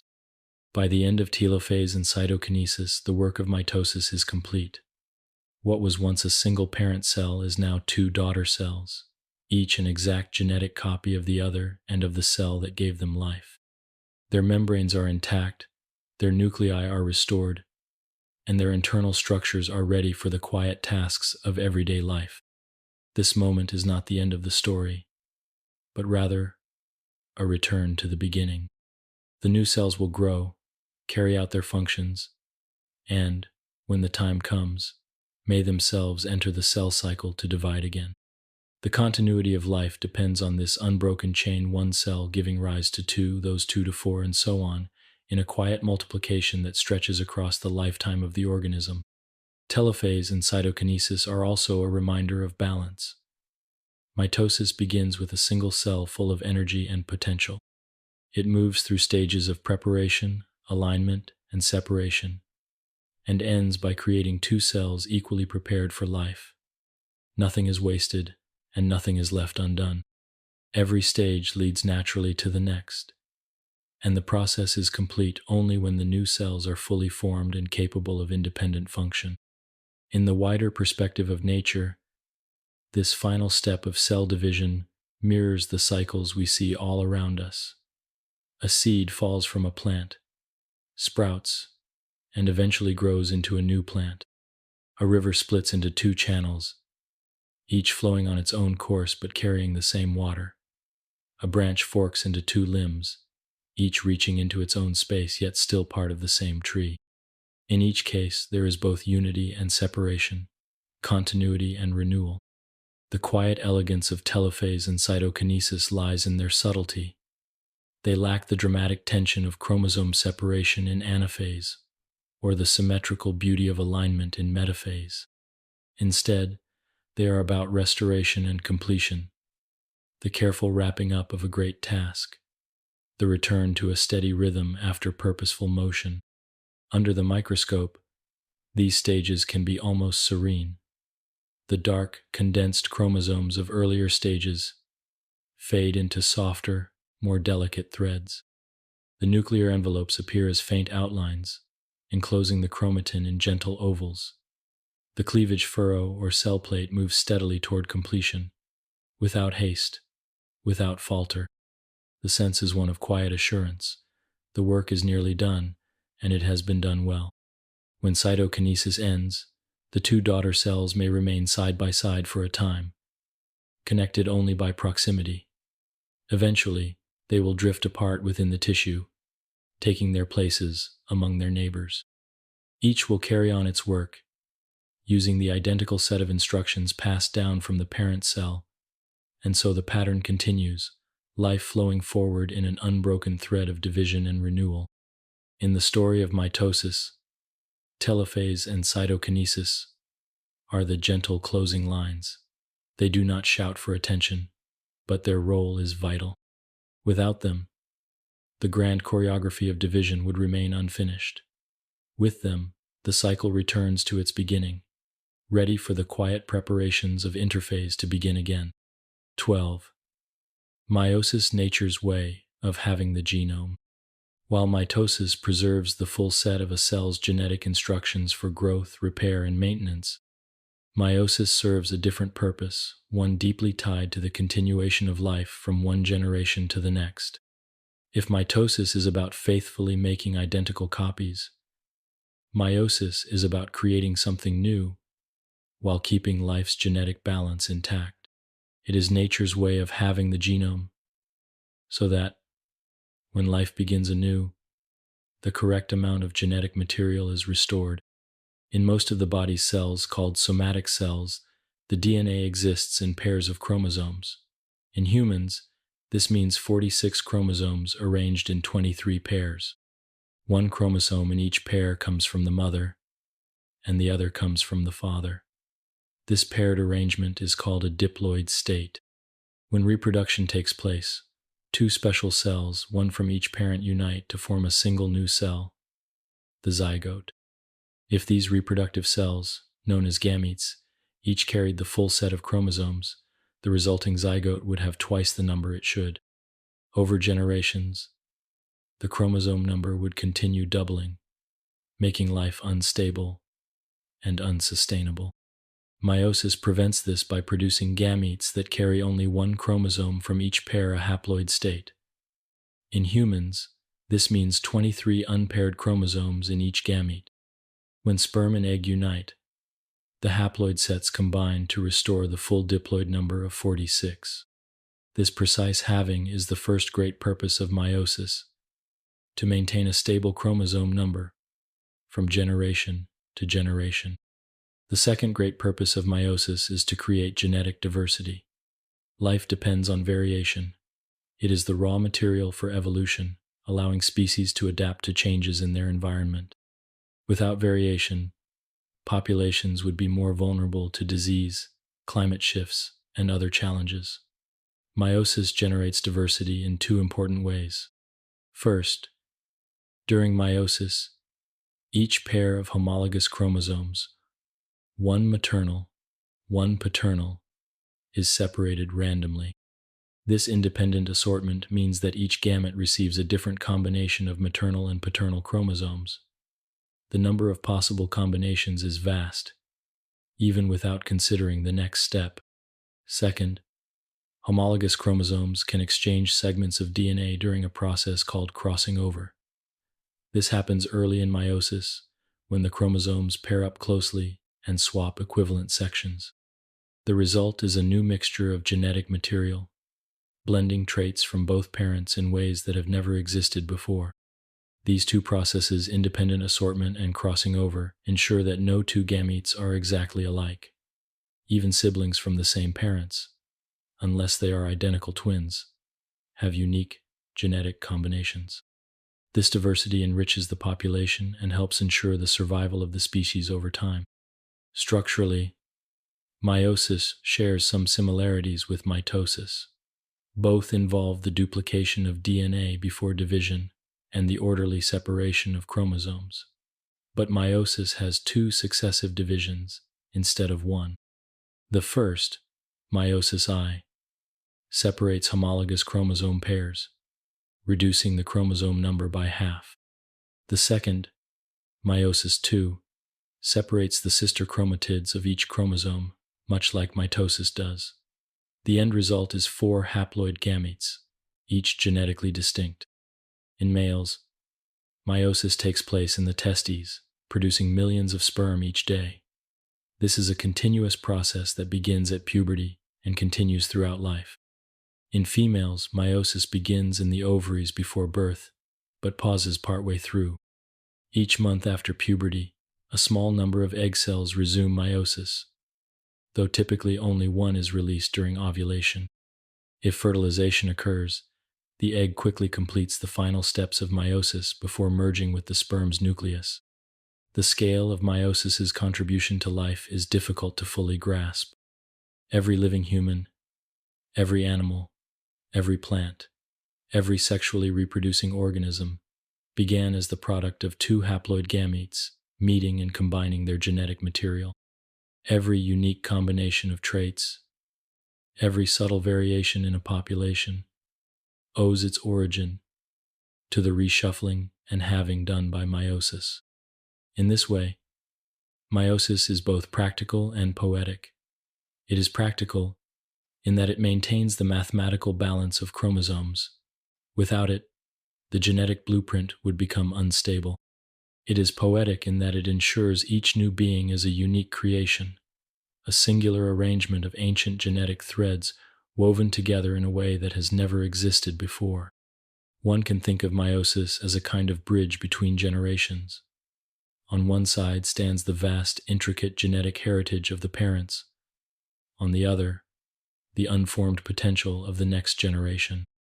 Meiosis carries the blueprint across that bridge, reshaping it slightly along the way, so that the new life that emerges will be both connected to the past and distinct in its own right.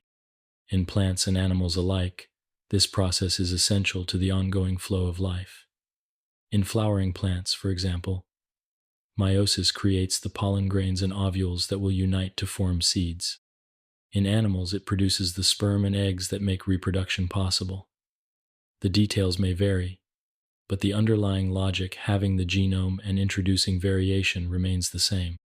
From a distance, meiosis is simply a means to an end, producing gametes for reproduction. But up close, it is a marvel of precision, timing, and creativity. It is a reminder that life does not just repeat itself endlessly. It reshapes itself in small but meaningful ways with every generation.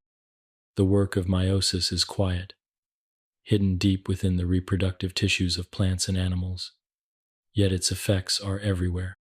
They are in the diversity of faces you see in a crowd, in the endless variety of flowers in a meadow, in the differences between siblings who share the same parents. They are in you in the very combination of traits that makes you unique. As we move forward, we will explore the details of meiosis 1 and meiosis 2 more closely. We will see how the process unfolds in its two great movements, the first having the chromosome number, the second refining the separation so that each gamete is complete and distinct.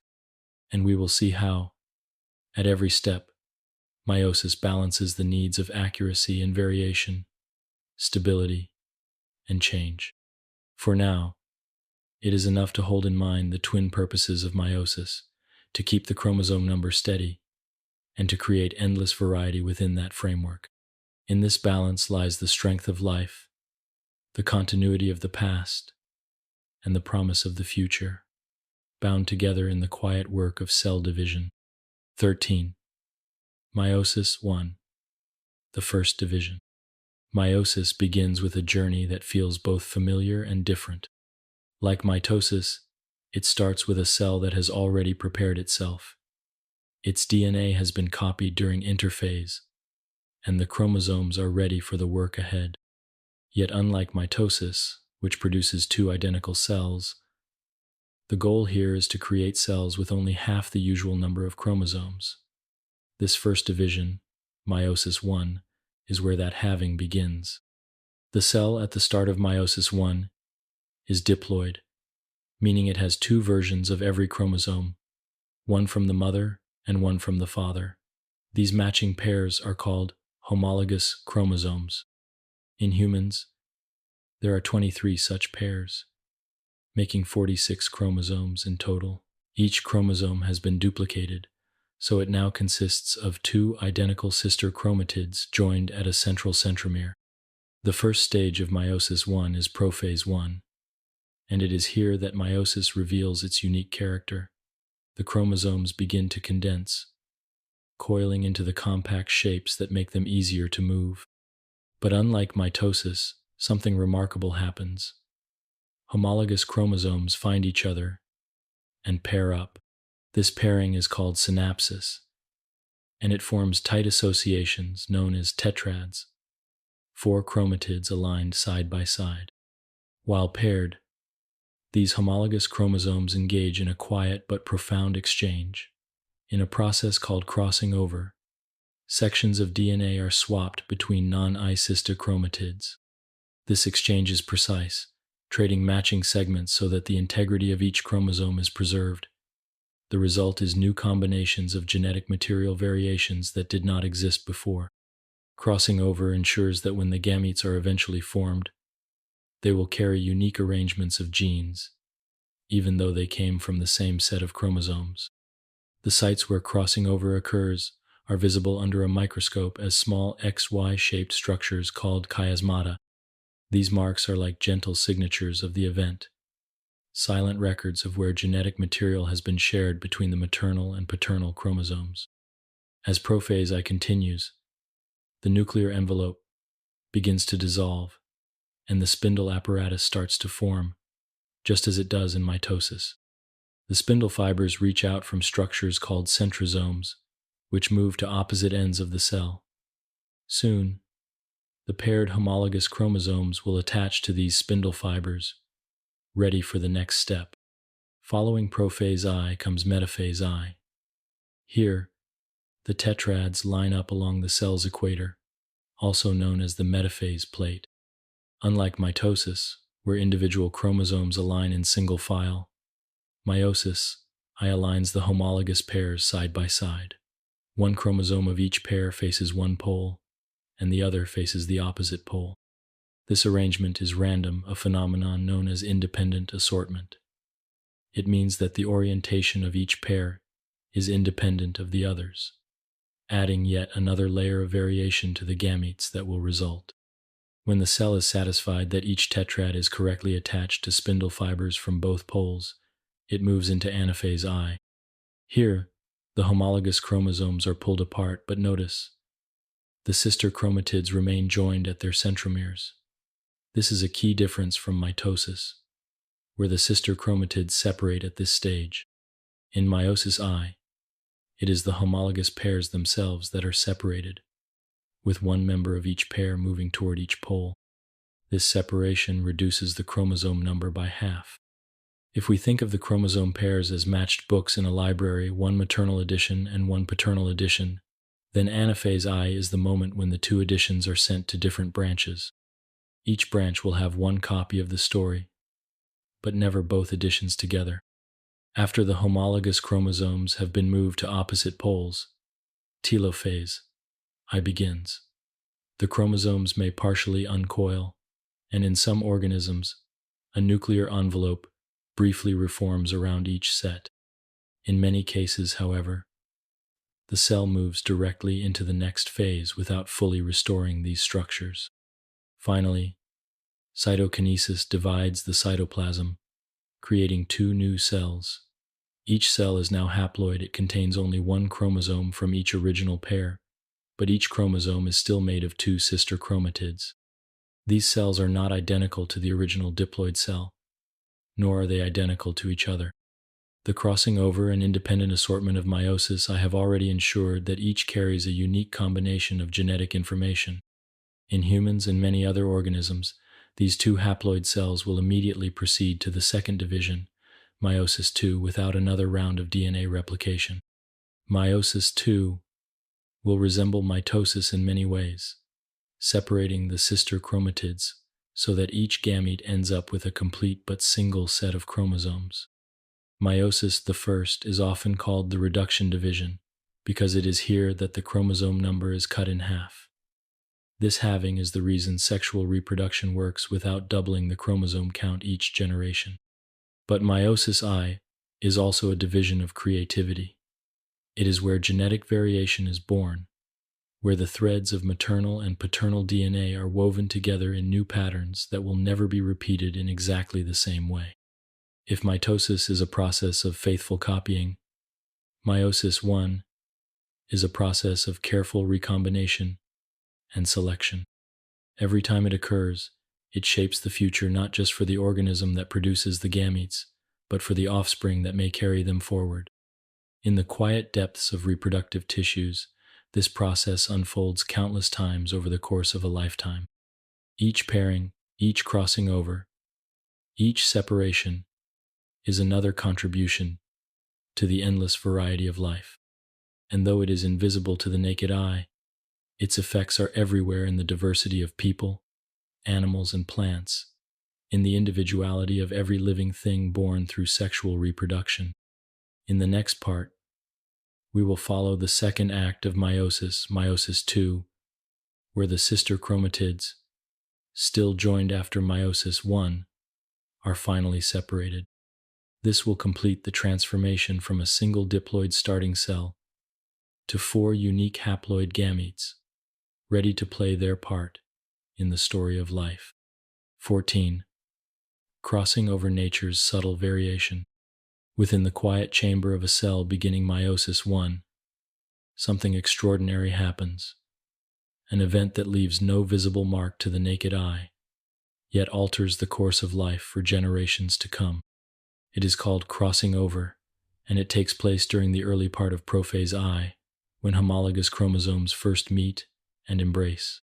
These homologous chromosomes, one inherited from the mother, the other from the father, are alike in shape, size, and the sequence of their genes. Yet they are not identical. Each carries its own version of those genes, reflecting the genetic histories of two different family lines. In prophase I, they pair up along their lengths in a close connection known as synapsis. When viewed under the microscope, the paired structure appears as a tetrad, 4 chromatids aligned side by side. This pairing allows something remarkable: the exchange of genetic material between the two chromosomes. In specific places along their length, the non-sister chromatids, one from the maternal chromosome, one from the paternal break, and rejoin to the other's partner. These sites of exchange are called chiasmata, singular, chiasma. At the chiasmata, small but precise segments of DNA are swapped, like two weavers exchanging a few threads between their separate cloths. The beauty of crossing over lies in its precision. The segments traded are equivalent in size and gene position, ensuring that neither chromosome gains nor loses important instructions. The exchange is not random chaos. It is guided by the cell's molecular machinery, which carefully matches up the sequences before cutting and rejoining them. This care preserves the integrity of the genome while allowing for subtle change. The result of crossing over is a recombination of genetic information. Genes that once traveled together on the same chromosome can now be found in new combinations. A chromosome that began entirely maternal now carries small sections of paternal DNA, and vice versa. This reshuffling means that the gametes produced by this cell will contain unique genetic blends, different from either parent and different from each other. Crossing over is a powerful source of variation in sexually reproducing organisms. Even without it, independent assortment, the random orientation of homologous pairs during metaphase, I would create many possible combinations of chromosomes in the gametes. But crossing over multiplies the possibilities many times over. It is one of the reasons why no two siblings, except identical twins, are exactly alike. The effects of crossing over ripple outward from the level of DNA to the level of whole organisms and even to populations over time. On the scale of a single family, it produces children with unique combinations of their parents' traits. On the scale of a species, it increases the variety of genetic possibilities available for natural selection to work upon. This diversity is essential for survival, allowing populations to adapt to changes in their environment, resist diseases, and explore new ways of thriving. In some species, crossing over is more frequent in certain regions of the chromosomes, while in others, it happens more evenly along their length. Some stretches of DNA known as hotspots are particularly prone to these exchanges. The number of crossovers in each tetrad can vary, but typically there is at least one in each pair, ensuring that every chromosome experiences some recombination. It is worth noting that crossing over does not change the number of genes or the structure of the genome in any harmful way. The segments exchanged are equal in length and carry the same kinds of genes. What changes is the arrangement of those genes, mixing maternal and paternal versions in new ways. This is why crossing over is sometimes called genetic shuffling. The same cards are in play, but their order is different with each game. When viewed through the lens of evolutionary time, crossing over is one of life's quiet revolutions. It is not as dramatic as a mutation, which alters the genetic code itself, but it is just as significant in shaping the endless variety of living things. It ensures that sexual reproduction does not simply create copies of the parents, but blends them into something new every time. In the cell, once crossing over is complete, the chiasmata hold the homologous chromosomes together until they are ready to be separated in anaphase I. These connections are like gentle handclasps between travelers walking together toward a point where their paths will diverge. When the time comes, the homologous chromosomes will be pulled apart to opposite poles of the cell, each carrying its newly recombined segments. The quiet moment of crossing over, tucked deep within prophase I, often passes without much notice in the larger story of meiosis. Yet it is here that some of the most meaningful changes occur, changes that will influence the traits of an organism before it is even conceived. Every shade of eye color, every subtle difference in voice or gait, every small variation that sets one person apart from another, carries within it the legacy of countless crossovers stretching back through generations. It is a reminder that variation is not simply an accident but an intentional feature of life. Nature has built this exchange into the very structure of reproduction, ensuring that the genetic story of each new generation is both a continuation of the past and a departure from it. As meiosis continues beyond crossing over, the recombined chromosomes will line up, separate, and be distributed into gametes. But the seeds of diversity have already been sown here, in this quiet exchange of DNA between paired chromosomes. Crossing over is the point where inheritance becomes creativity, where the ancient instructions of life are gently rewritten to make something new. In the next part, we will follow meiosis II, the second division, where the sister chromatids of each recombined chromosome are finally separated, completing the transformation into 4 unique haploid gametes. This is the last step in preparing cells that will carry life's endlessly varied story forward into the future. 15. Meiosis II, the second division. The first act of meiosis I has already transformed the starting diploid cell into 2 haploid cells, each containing only 1 chromosome from each original pair. Yet each chromosome is still made of 2 identical sister chromatids, joined at the centromere. The work of having the chromosome number is complete, but one more step is needed, to separate those chromatids so that each gamete will receive a single, complete copy of every chromosome. This final step is meiosis II, often called the equational division, because unlike meiosis I, it does not change the chromosome number. Instead, it resembles mitosis in many ways, with one key difference. It begins with haploid cells, rather than diploid ones. The 2 cells produced by meiosis I immediately prepare for this second division. In most cases, there is no additional S phase to copy DNA again. The chromosomes are already duplicated from the earlier interphase. The cell's focus now is on separating what it has, not making more. The second division begins with prophase II. In each haploid cell, the chromosomes, still made of 2 chromatids, begin to condense once more. If any nuclear envelope has reformed briefly after meiosis I, it dissolves again. The spindle apparatus begins to form, with spindle fibers reaching out from centrosomes that move to opposite poles of the cell. This stage is usually shorter and simpler than prophase I, because the chromosomes are already in condensed form and do not need to pair with homologs those were separated in the first division. From here, the cell moves into metaphase II. The chromosomes line up individually along the cell's equator, forming a neat line at the metaphase plate.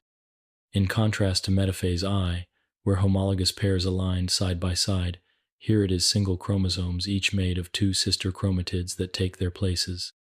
The spindle fibers attach to the kinetochores on either side of each centromere, one from each pole, setting the stage for their final separation. When everything is aligned and each chromosome is securely attached, anaphase II begins. The centromeres split, releasing the sister chromatids from each other. The spindle fibers shorten, pulling the chromatids toward opposite poles of the cell. Each chromatid, once part of a pair, is now considered an individual chromosome in its own right. This is the decisive moment when the duplication from interphase is finally resolved into single independent copies. The pulling motion of anaphase II is smooth and balanced, just as it is in mitosis. Other spindle fibers not attached to chromosomes lengthen and push against each other, helping to elongate the cell. By the end of anaphase II, the complete set of chromosomes is gathered at each pole, ready to be enclosed in new nuclei. Next comes telophase II, the final stage of nuclear division. The chromosomes at each pole begin to uncoil, returning to the looser chromatin state that allows them to be read and used by the cell. A new nuclear envelope forms around each set, creating 4 separate nuclei, in total 2 in each of the 2 dividing cells. The nucleolus reappears inside each nucleus, signaling a return to the normal life of a non-OGA dividing cell. Alongside telophase 2, cytokinesis takes place. The cytoplasm is divided, creating 4 distinct cells from the 2 produced by meiosis 1. In animal cells, a cleavage furrow forms, tightening gradually until the cell splits in 2. In plant cells, vesicles line up to form a new cell plate that grows outward, eventually becoming a dividing wall between the cells.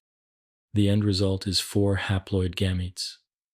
Each contains a unique combination of genetic material, shaped by the events of crossing over in prophase I and independent assortment in metaphase I. Even though meiosis II itself does not introduce new variation, it ensures that each gamete receives exactly 1 copy of each chromosome, a complete, final set ready for the possibility of fertilization. In males, these gametes are sperm cells, streamlined and built for mobility. Millions are produced each day, each carrying its own distinct genetic message. In females, the process produces egg cells. Typically, only 1 egg is fully developed from the 4 products of meiosis. The others, called polar bodies, contain genetic material, but little cytoplasm, and usually degenerate. This difference ensures that the egg retains enough resources to nourish the early stages of embryonic development. When fertilization occurs, the haploid gametes sperm and egg unite, their nuclei merging to form a diploid zygote. The chromosome number is restored, and the cycle of life continues. But the genetic combination in that zygote is unlike any that has existed before, thanks to the work of meiosis. Meiosis II may seem like the simpler act compared to the rich complexity of meiosis I, but it is no less essential. Without it, gametes would still contain paired chromatids instead of single chromosomes, and the genetic balance would be disrupted. This clean separation is the final refinement, the careful completion of the work begun in the first division. It is here, at the end of meiosis II, that we can see the elegance of the entire process. Meiosis begins with 1 diploid cell and ends with 4 haploid gametes, each carrying its own unique blend of genes. It reduces, recombines, and resolves, leaving behind cells perfectly prepared for the next step in the story of life. From a broader view, meiosis II is a reminder that even the smallest events within the cell can have immense consequences. Every living being produced by sexual reproduction is the result of a successful completion of this second division, the quiet, orderly parting of sister chromatids in the privacy of a cell. Without it, the genetic story could not be carried forward with clarity and balance. In the next part, we will step back and look at the result of meiosis in its entirety, not just the 4 gametes, but the significance of their variation and the role they play in the diversity and resilience of life. 16. The result of meiosis. When meiosis draws to its close, the quiet work of its 2 divisions has transformed 1 diploid starting cell into 4 haploid cells. Each of these haploid cells carries its own unique combination of genetic material, a signature that will never be repeated in exactly the same way. This is the result of meiosis.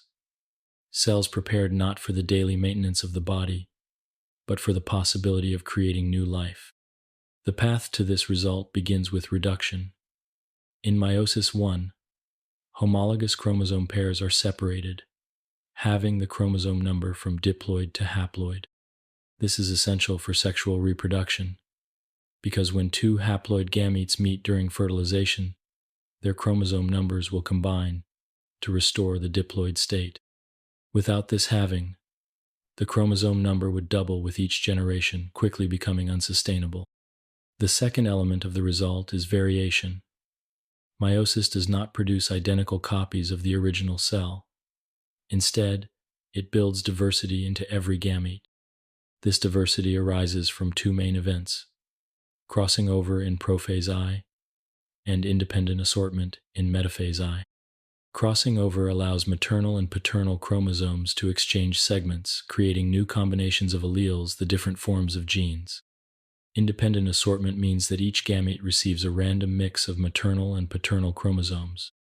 These processes work together so that each haploid cell is genetically distinct, even though all came from the same starting cell. By the time meiosis II is complete, the sister chromatids of each chromosome have separated, and the final arrangement of DNA in each gamete is set. The genetic differences between the gametes are not minor details. They are the foundation for the individuality of every offspring produced through sexual reproduction. In humans, meiosis produces gametes with 23 unpaired chromosomes. In males, these are sperm cells, small, mobile, and produced in large numbers. Each sperm carries just enough genetic information to contribute half the blueprint for a new human being. In females, meiosis produces egg cells large, nutrient-rich cells that provide not only half the genetic material, but also the resources needed to support the early stages of development after fertilization. Although meiosis always results in 4 haploid cells, in human females only one becomes a fully functional egg. The other 3, called polar bodies, are much smaller and usually degenerate. This uneven division ensures that the egg retains as much cytoplasm as possible, giving it the reserves it needs if fertilization occurs. In contrast, in males, all 4 haploid cells typically develop into functional sperm. The result of meiosis is not just 4 haploid cells, but 4 potential futures. Each gamete carries a genetic story written in the unique combinations of alleles it holds. If fertilization happens, one of these gametes will merge with another from a partner, forming a zygote, a single cell with a restored diploid set of chromosomes. From this zygote, through countless mitotic divisions, a new organism will grow. The uniqueness of each gamete is profound. Consider the possibilities. In humans, independent assortment alone can create over 8 million different combinations of chromosomes in gametes. When you factor in the variations introduced by crossing over, the number of potential combinations becomes astronomical. This is why no 2 siblings, except identical twins, are exactly alike, and why every person has a genetic identity all their own. This diversity is more than a matter of personal uniqueness. It is essential for the health of populations. In a changing environment, genetic variation increases the likelihood that some individuals will have traits that help them survive and reproduce.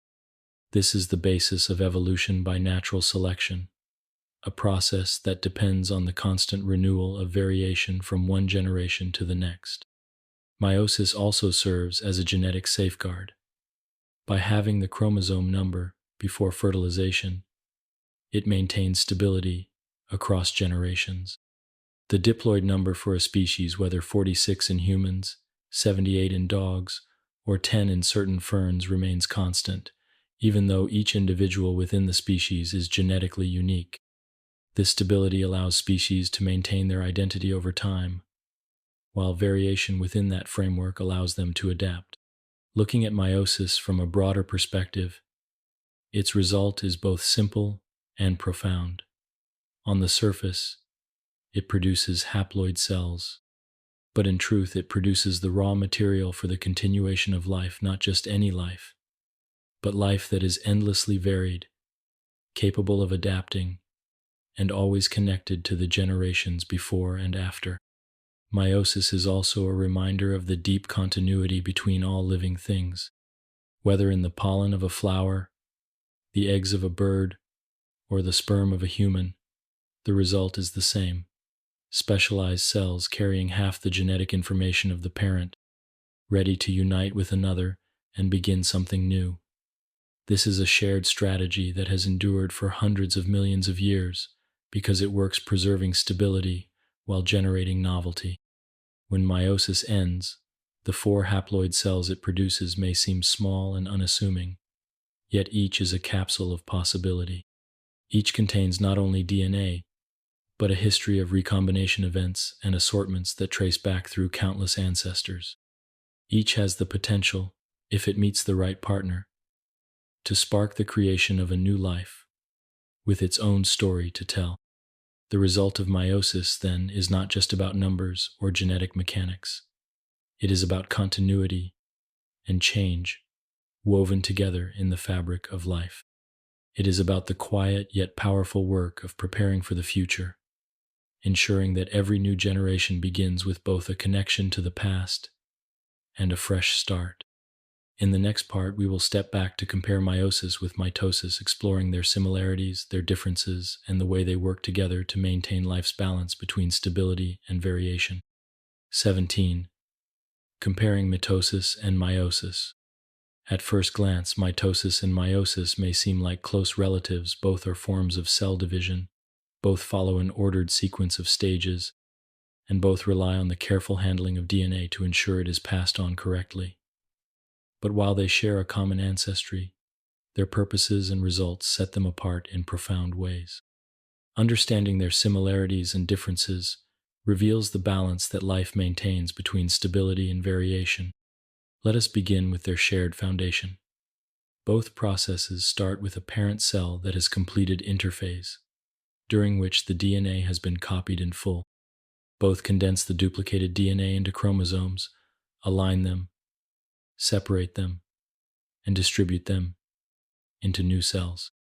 Both rely on the spindle apparatus to guide chromosome movements and on checkpoints to ensure accuracy.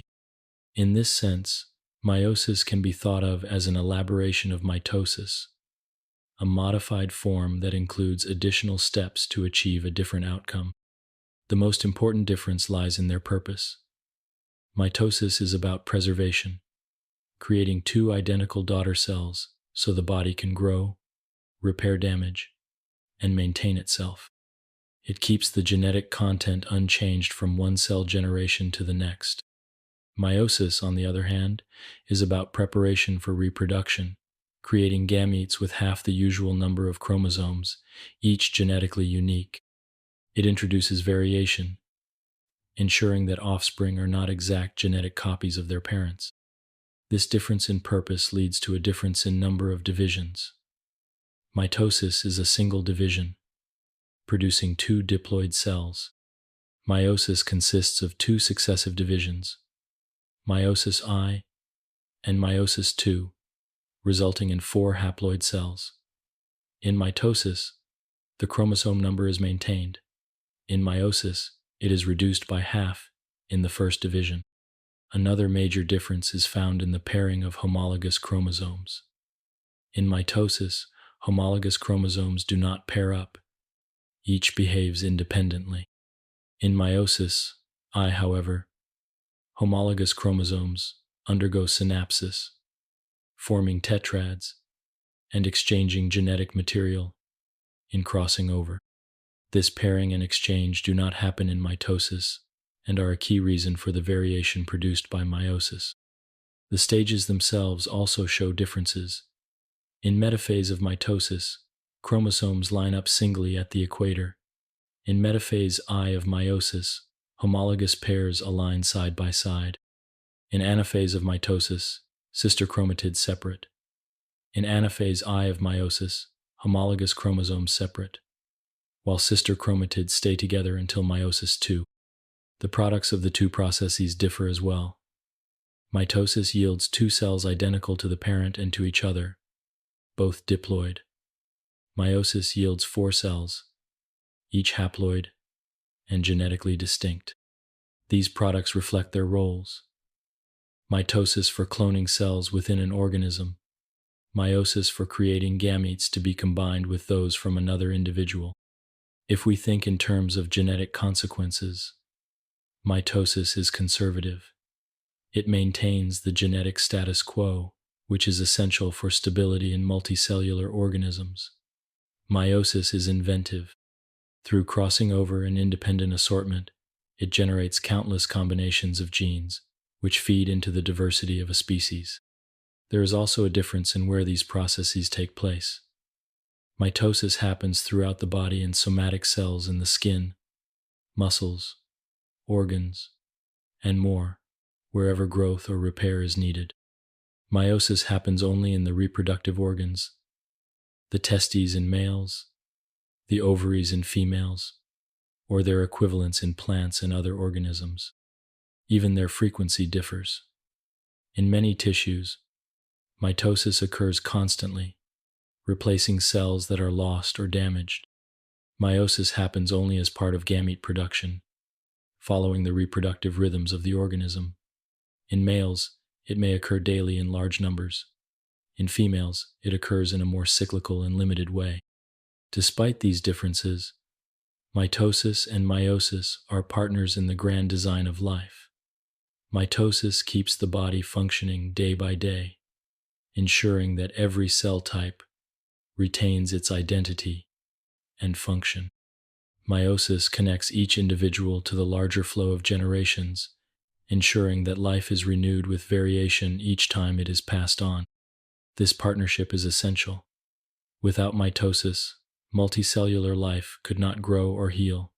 Without meiosis, sexual reproduction could not happen, and the genetic diversity that sustains species would vanish. Life would either become static and unable to adapt, or it would lose the stability needed to maintain its structure. In the rhythm of life, mitosis is like the steady beat that maintains the melody, while meiosis is like the subtle improvisation that keeps the music fresh. One gives structure, the other brings change. Together, they create the harmony that allows life to persist and evolve. On a deeper level, the comparison between mitosis and meiosis reflects a truth about nature. Continuity and change are not opposites, but companions. The cells in your body that divide by mitosis are directly connected to the cells that once divided by meiosis to form you. Every mitotic division is an echo of the meiotic divisions that produce the gametes of your parents. Every gamete your body produces through meiosis is prepared to join with another and begin a new cycle of mitosis in the life of a new organism.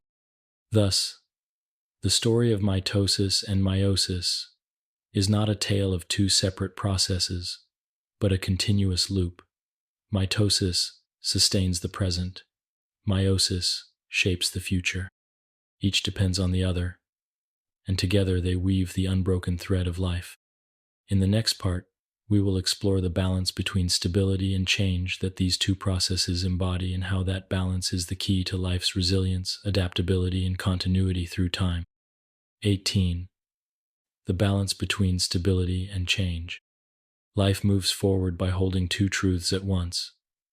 It must remain steady enough to keep its identity, and yet change enough to meet the unknowns of the future. At the cellular level, this balance between stability and change is embodied in the partnership of mitosis and meiosis. Mitosis is the guardian of stability. It preserves the full set of genetic instructions in every new cell it creates, ensuring that the skin cells you have today work the same way as the ones you had yesterday, and that the cells in your heart continue to beat in rhythm year after year. Through countless cycles of growth and replacement, mitosis maintains the integrity of the body's blueprint, allowing multicellular organisms to function as unified wholes. Meiosis, by contrast, is the architect of change. It rearranges genetic information, creating gametes that carry new combinations of traits with each generation. Its deliberate reshuffling through independent assortment and crossing over guarantees that no two offspring are genetically identical, even within the same family. This variation is the seedbed for adaptation, giving populations the flexibility to respond to shifting environments, diseases, and other challenges over time. The beauty of this partnership lies in its complementary roles. Mitosis gives organisms the reliability they need to survive from day to day. Meiosis offers the adaptability needed to thrive across generations. Stability alone would mean that life stays the same, unable to evolve in the face of change. Variation without stability would be chaos, the loss of a consistent identity from one moment to the next. We can see this balance reflected throughout nature. In a forest, the trees remain recognizably the same from season to season because the cells in their trunks and leaves divide by mitosis, preserving their structure and function. Yet each spring, when seeds are produced through meiosis, the next generation of trees will contain subtle genetic differences, new blends of traits that might better suit them to future climates or soil conditions. In the human body, mitosis allows wounds to heal and tissues to renew without altering their essential nature. Meiosis ensures that each child born is a unique individual, carrying a blend of traits from both parents. Together, they weave continuity and novelty into the same fabric of life. On an evolutionary timescale, this balance is even more striking. Stability allows species to endure for millions of years without losing their defining characteristics. Change allows them to diversify, branch into new forms, and adapt to environments that may be entirely different from those of their ancestors. The processes themselves reflect their roles. Mitosis is a single, streamlined division, efficient and precise, producing cells that are exact genetic replicas of their parent. Meiosis takes its time, moving through two divisions, engaging in complex pairing and recombination to create something new. Even at the microscopic level, we see the rhythms of constancy and change playing out in harmony. There is also a philosophical beauty to this relationship. Stability allows us to recognize ourselves over time. Change allows us to grow into something more than we were. This is true not only for species and ecosystems, but also for individuals. The DNA you carry is a stable inheritance, preserved by mitosis in every cell. Yet that DNA was shaped by countless acts of meiotic variation in your ancestors, blending and recombining across generations until it became the unique genetic signature you now hold. The balance between stability and change is not fixed. It shifts in response to life's circumstances. In times of environmental stability, the role of mitosis in preserving successful traits may be more prominent. In times of environmental stress or rapid change, the variation created by meiosis may be the key to survival. Life leans on one or the other as needed, but never abandons either. We might think of this balance as a dance between two partners. Mitosis takes steady, predictable steps, keeping time with the music of daily life. Meiosis spins and turns, introducing new patterns into the dance. The beauty of the performance lies not in choosing one partner over the other, but in watching them move together, each enhancing the other's strengths. Without stability, we would have no anchor. Without change, we would have no sail. Mitosis is the anchor, holding life steady against the currents of time. Meiosis is the sail, catching the winds of possibility and carrying life forward into new horizons. Both are needed for the voyage. In every living thing, from the simplest plant to the most complex animal, this balance is at work. It shapes not only how life continues, but also how it evolves.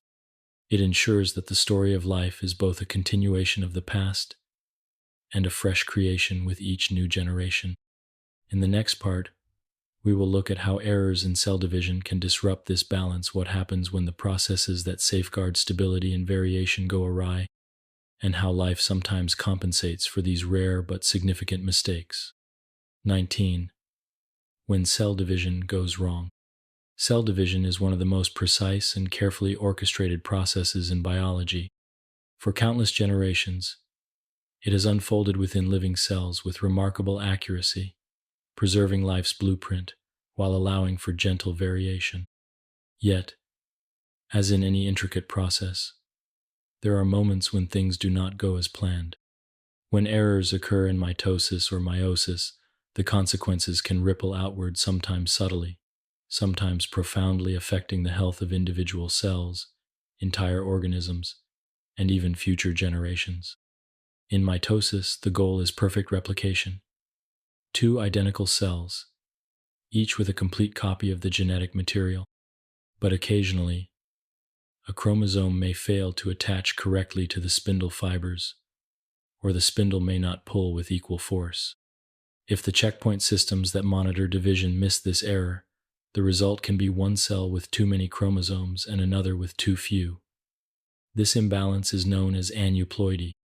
In most cases, cells with the wrong number of chromosomes cannot function properly. Many such cells will self-destruct through a process called apoptosis, a kind of cellular self-correction that protects the organism. But sometimes, especially in rapidly dividing tissues, these abnormal cells may survive and continue dividing. Over time, this can lead to disruptions in normal tissue function. In humans, certain cancers can arise from such mitotic errors, as damaged or unstable genomes lead to uncontrolled growth. In meiosis, errors can have even more far-reaching effects because the resulting gametes carry the genetic information that will form the next generation. One common type of meiotic error is non-disjunction, the failure of chromosomes to separate properly. This can happen in meiosis 1, when homologous chromosomes do not part, or in meiosis 2, when sister chromatids fail to separate. In either case, the result is gametes with an abnormal number of chromosomes. If such a gamete takes part in fertilization, the resulting zygote will have either an extra chromosome, trisomy, or be missing one, monosomy. In humans, trisomy 21, an extra copy of chromosome 21, leads to Down syndrome, a condition with characteristic physical features and developmental patterns. Other trisomies and monosomies can result in significant health challenges, or may prevent the embryo from developing to term. Errors in crossing over can also occur. Normally, crossing over in meiosis, exchanges matching segments of DNA between homologous chromosomes. But if the exchange is uneven or happens between non-matching regions, it can lead to duplications or deletions of genetic material. These structural changes can disrupt important genes or alter the balance of the genome. Sometimes, the consequences of division errors are not immediately visible. In plants, for example, errors in meiosis can produce gametes with extra sets of chromosomes, leading to polyploidy, a condition where the organism has 3 or more complete sets of chromosomes. In animals, polyploidy is generally harmful, but in plants, it can sometimes produce larger, more vigorous individuals, and even give rise to new species. Many familiar crops such as wheat and strawberries are polyploid, their origins tied to ancient meiotic errors that nature embraced. Living systems have evolved multiple safeguards to minimize these mistakes. During both mitosis and meiosis, checkpoints monitor the progress of the division. If a spindle fiber is not properly attached, or if a chromosome is not aligned correctly, the cycle pauses until the issue is resolved. If it cannot be corrected, the cell often halts the division entirely or triggers programmed cell death to prevent passing on the error. Yet even with these safeguards, errors still happen from time to time. This is partly because the processes involved are so complex, and partly because the molecular machinery, though highly efficient, is not infallible. In some cases, environmental factors such as radiation, certain chemicals, or even temperature extremes can increase the likelihood of mistakes. Age can also play a role, especially in meiosis. For example, in human females, the risk of non-disjunction increases with maternal age because egg cells begin meiosis before birth and pause for many years before completing the process. While errors in cell division can have serious effects, it is important to remember that they are relatively rare compared to the vast number of successful divisions taking place every moment. The overwhelming majority of mitotic and meiotic events happen flawlessly, producing healthy cells that carry life forward without disruption. And sometimes, even when division goes wrong, life finds a way to adapt. In nature, not all variation from error is harmful. Some structural changes to chromosomes have contributed to evolutionary shifts, creating new opportunities for species to adapt and diversify. What may seem like a mistake in one context can become a source of innovation in another. The delicate choreography of cell division is therefore a balance not only between stability and change, but also between precision and the occasional acceptance of imperfection. It is a reminder that while life strives for accuracy, it is also shaped by its rare departures from the norm.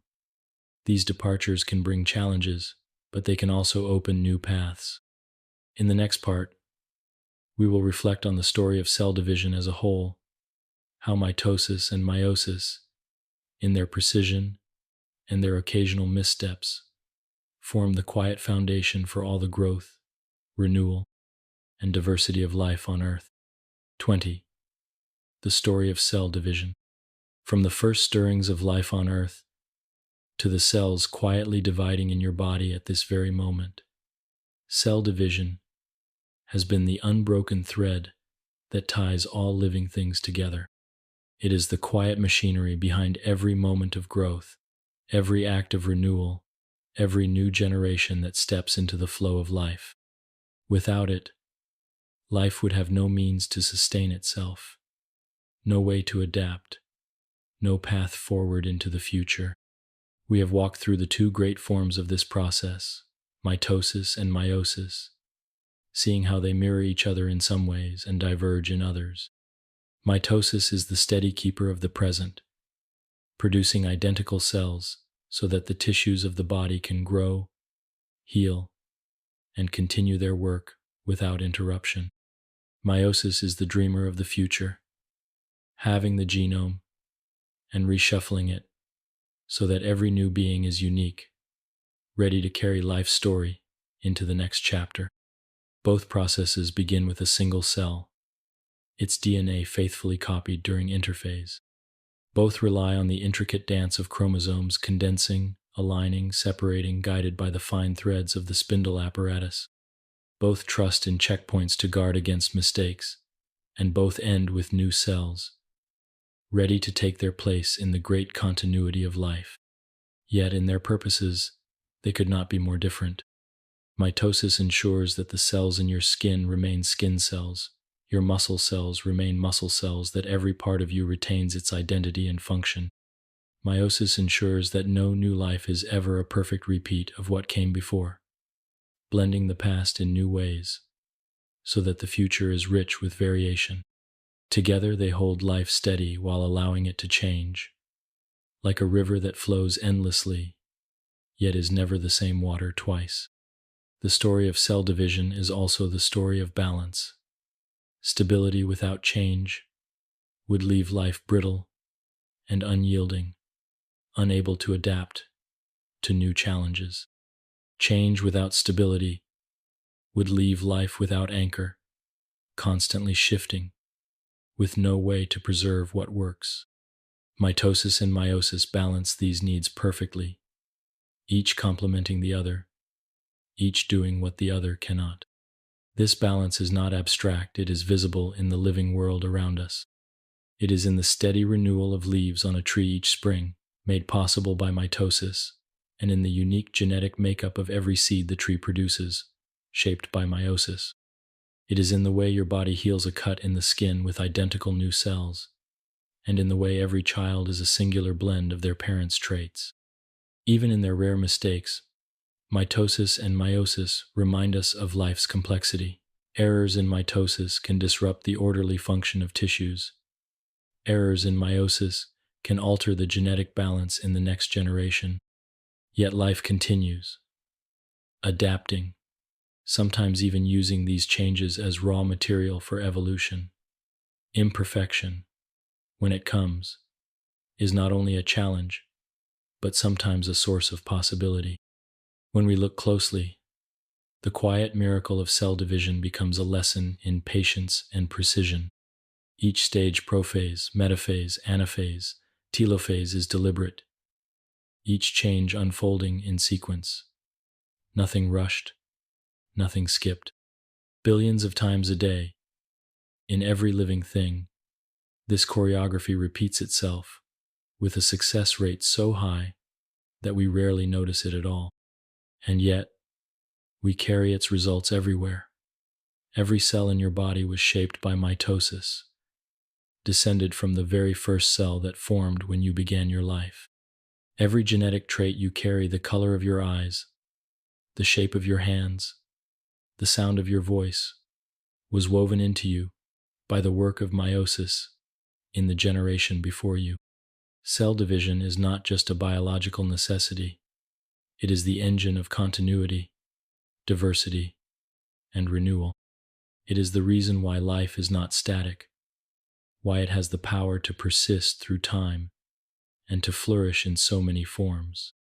It links you to your parents, your ancestors, and to every living being that has ever walked, flown, swum, or grown on this planet. If we imagine the entire history of life as a great tapestry, cell division is the act of weaving. Mitosis keeps the pattern steady, adding threads where they are worn or missing. Meiosis introduces new colors and designs, ensuring that no two sections are ever exactly alike. Together, they create a work that is both recognizable and ever-changing, both rooted in tradition and open to innovation. Even as you rest now, this weaving goes on inside you. Countless cells are quietly copying themselves, while in the reproductive cells of your body, the more complex work of meiosis may also be taking place. This constant renewal is a reminder that life is not something fixed in place, but something in motion, sustained by repetition, enriched by variation. The story of cell division is, in the end, the story of life itself, how it holds on to what matters, how it reshapes itself for the future, and how it continues in an unbroken chain stretching back billions of years and forward into generations yet to come. It is the steady heartbeat and the creative spark, the anchor and the sail.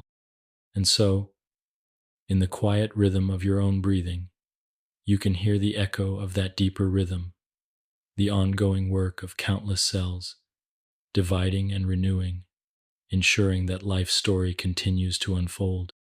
Mitosis and meiosis, working together, keep that story alive.